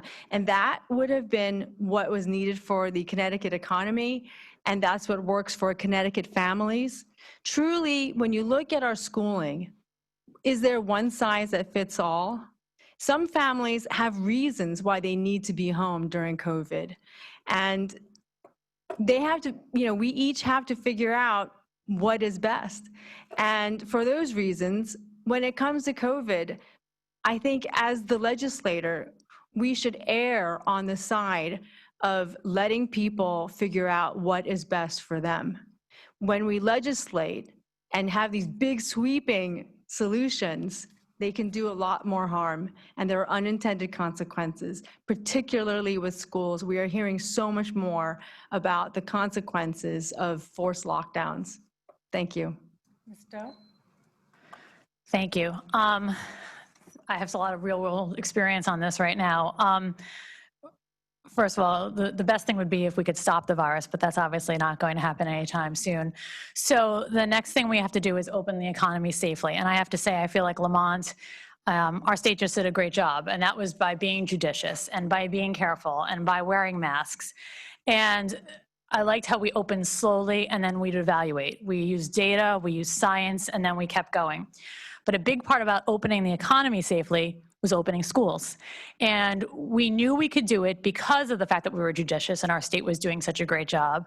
But this was also a decision that was left to us, which was awesome. And we surveyed our community, and our community said very loud and clear, 83% of them wanted to go back to in-person school. And there are many communities that couldn't pull it off. But you know what? We worked the entire summer.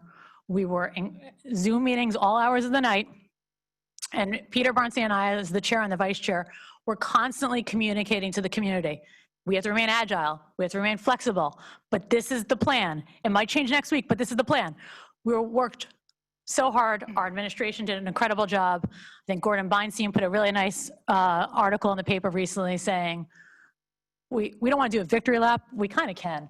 Because 5 weeks in, things can still change, but we have 5 weeks of school that when many systems haven't even opened. Mr. Kelly?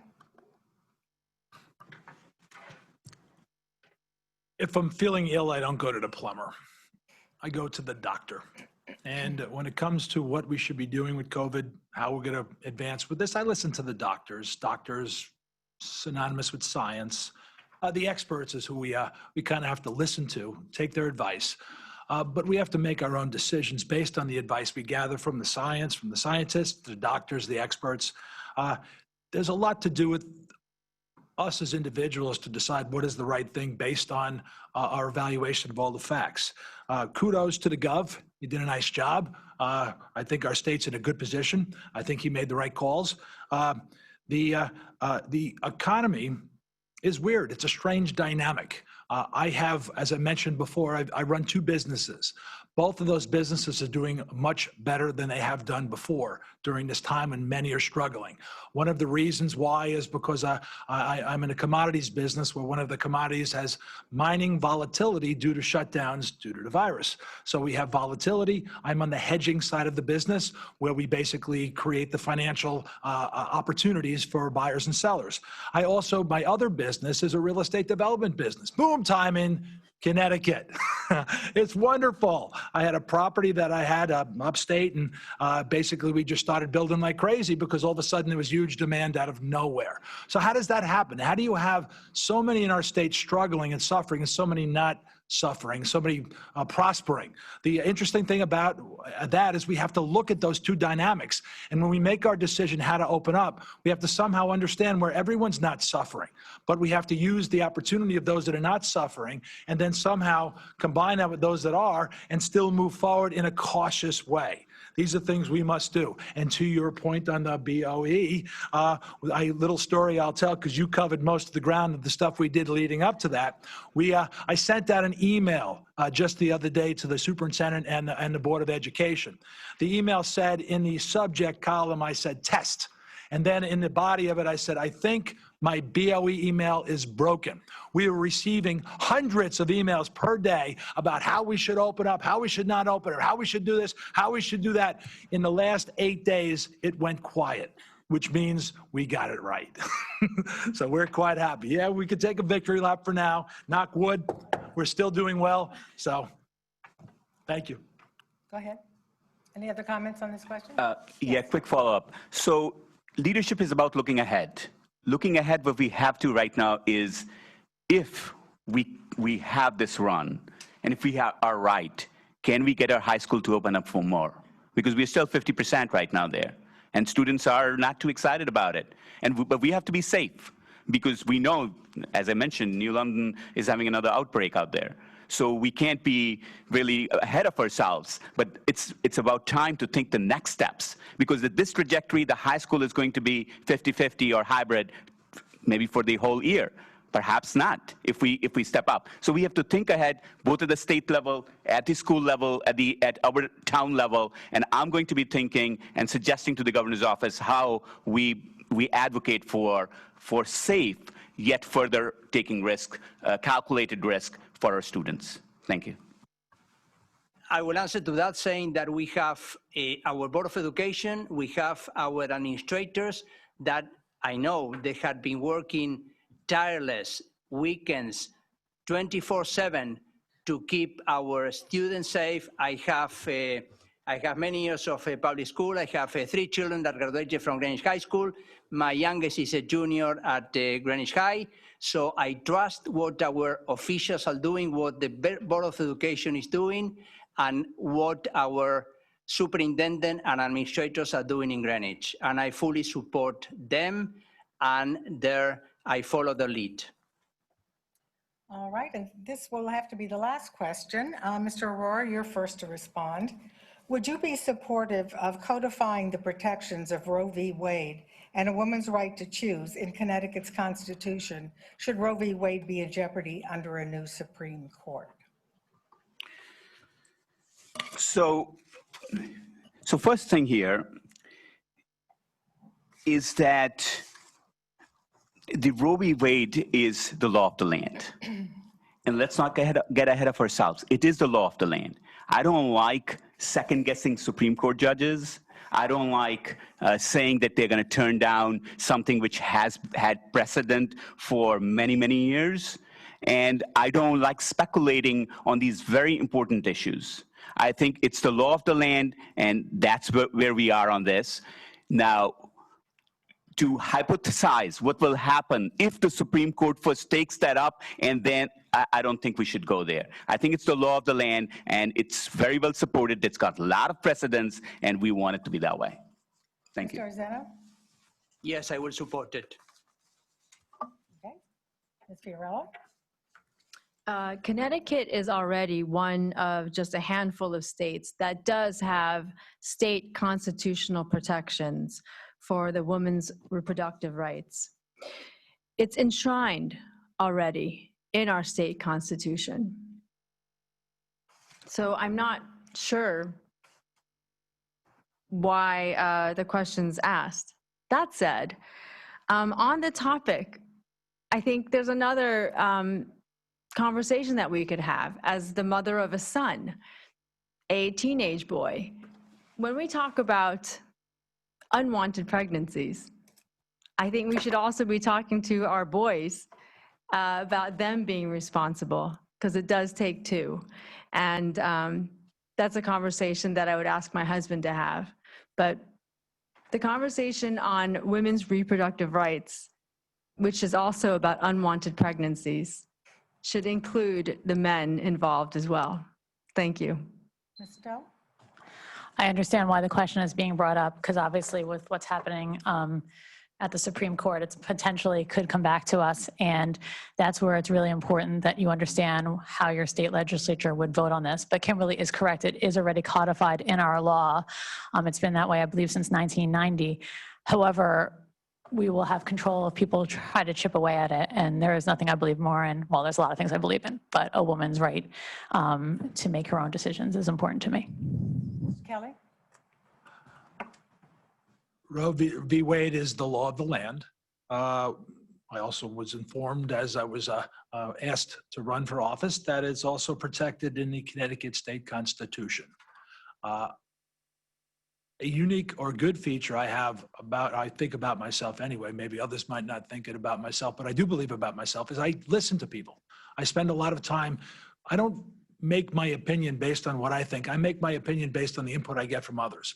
I have not finished my thought process and where I land on this if there's a change involved. I still need to have that discussion, and I think I'm allowed not to make up my mind. I think I still need to have lots and lots of conversations about it.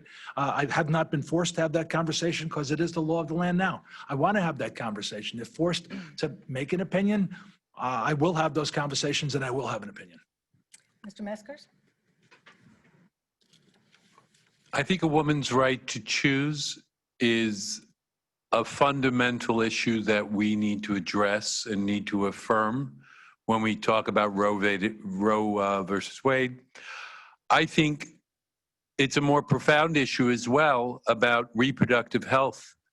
And what we've seen at the national level is a rollback in access to both health care and reproductive rights, whether it be abortion or birth control.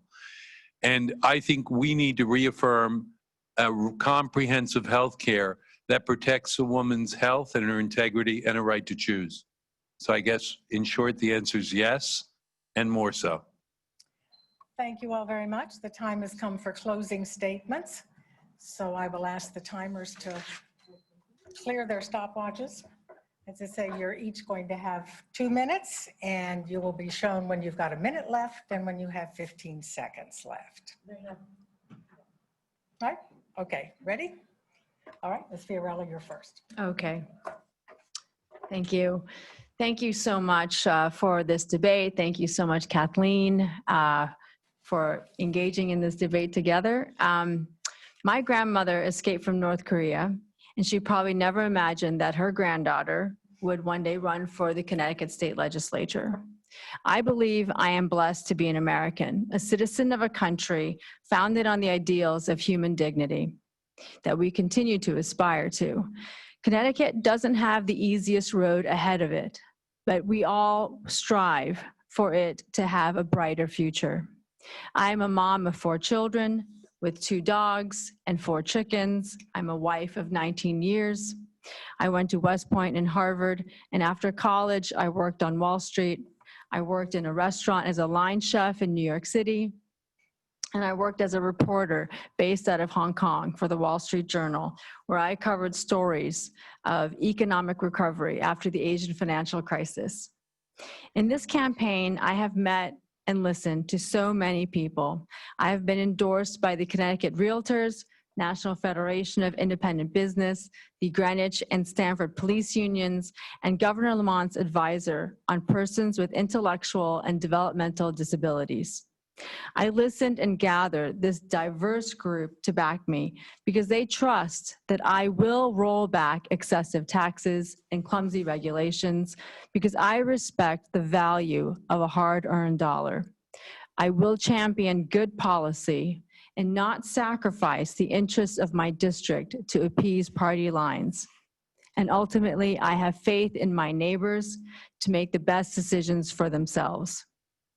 Long ago, I saw a problem with a dependency on single-use plastic.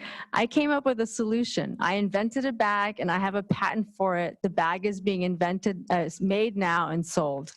This type of innovative thinking, problem solving is what I will bring to Hartford. Thank you so much. Thank you. Ms. Stowe? Thank you to the League of Women Voters for hosting this debate. Thank you, Kimberly, and all of my colleagues up here. Opportunity to hear directly from candidates is the hallmark of our democratic process.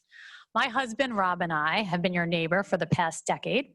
We're raising our 3 children here in the public schools. They are at Parkway and Central Middle School. I've been extremely active in the community. I'm a youth sports coach. I'm on the board member of the Northeast Greenwich Association. And I think probably by now you know that I'm on the Board of Education, specifically the vice chair of the Board of Education. I've spent 2 decades in finance. I began as an investment banker at Solomon in the technology group. I then was in private equity, and now I'm running a financial technology business with my father, who is a US veteran. I truly believe we have an opportunity to grow again with the urban exodus afoot. We need to foster a strong economy, preserve our beautiful open spaces, support high-quality schools, and maintain fair and reasonable taxes. You've heard a lot of our views on policies tonight. But now more than ever, I believe you need to look at the person and their track record. We need to recover from this pandemic, fiscally and health-wise. When I was elected to the Board of Ed 3 years ago, no one said, how will she handle the pandemic? But the answer is, well. You need a person that gives it her all night Zoom summer meetings, finds a way forward, is open-minded, has proven themselves in their career,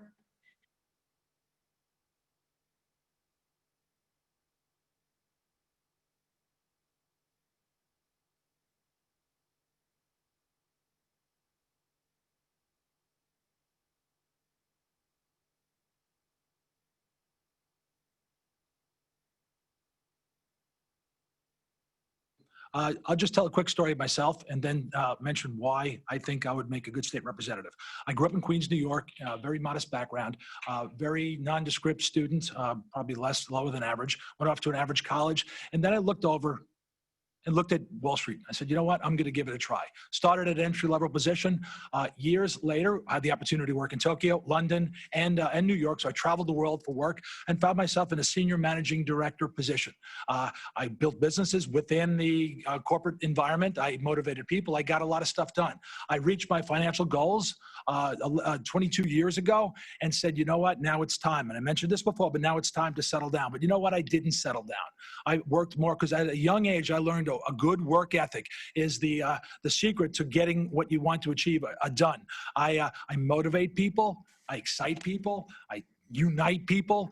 I get people fired up. When I went into coaching, I started out just like everyone else coaches with you coach Saturday morning soccer, or you coach basketball, or something, you coach your kids. Then I found out that the coaching, the athletic situation became such a great environment for the parents, for the kids, and I went out to the next level and coached the high school. We created a program of just where the kids were empowered, not just the kids that were the athletes. We went to a no-cut program. We brought all kids in, and everyone was included, even kids that were special needs kids we had a Down syndrome kid as one of our coaches. We just made it an environment that was great. Then we went on. I was given the opportunity to work in the Board of Ed because they said, we need your energy. We like your energy. I think it'd be a productive thing. And I think it was a productive thing. I think it was helpful.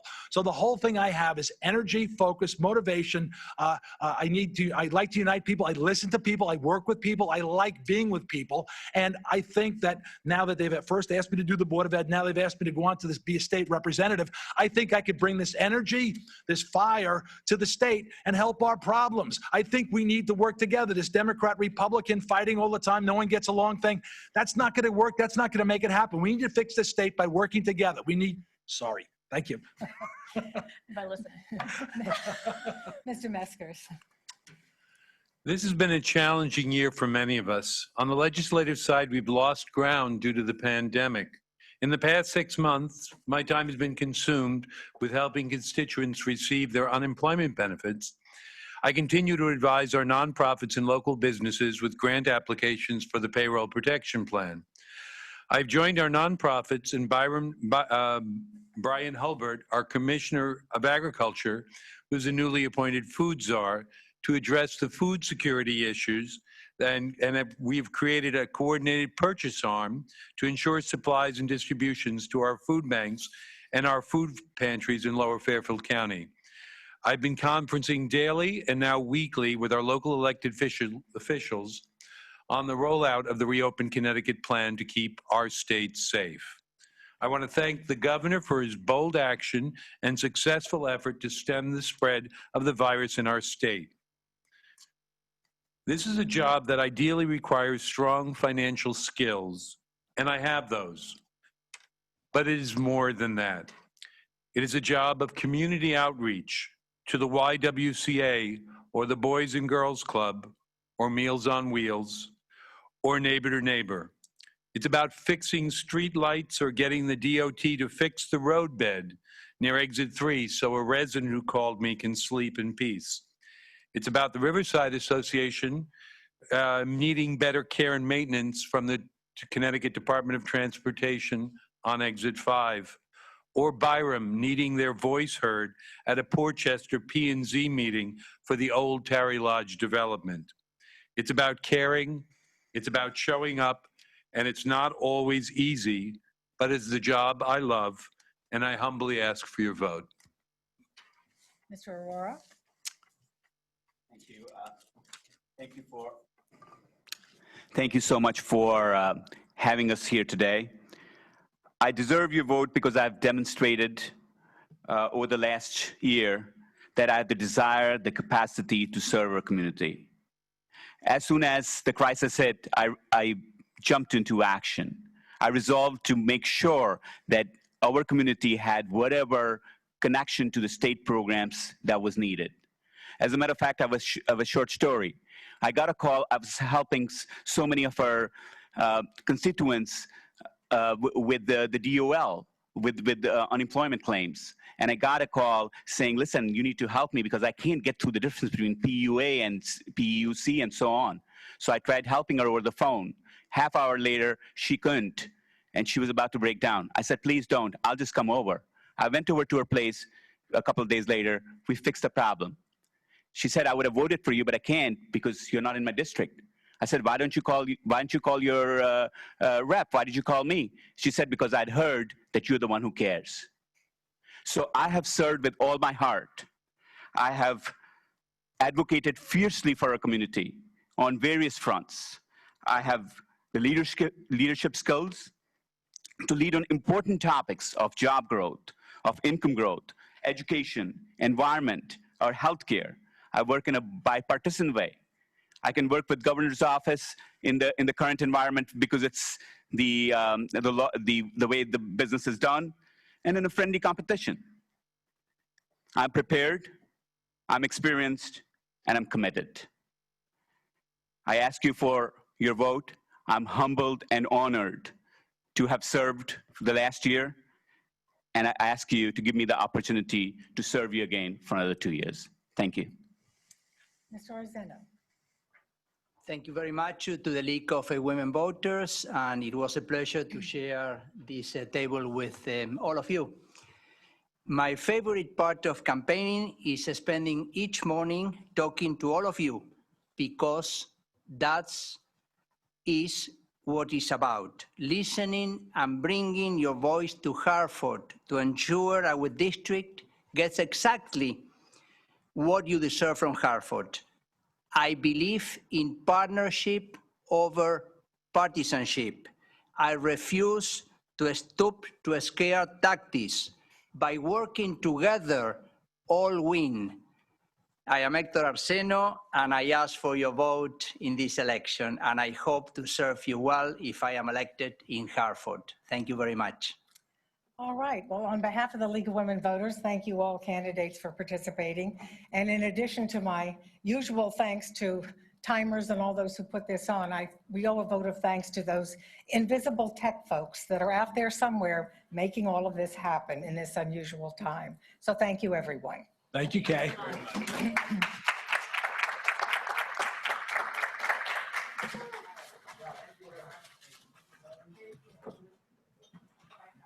you so much, Kay. Nice to meet you.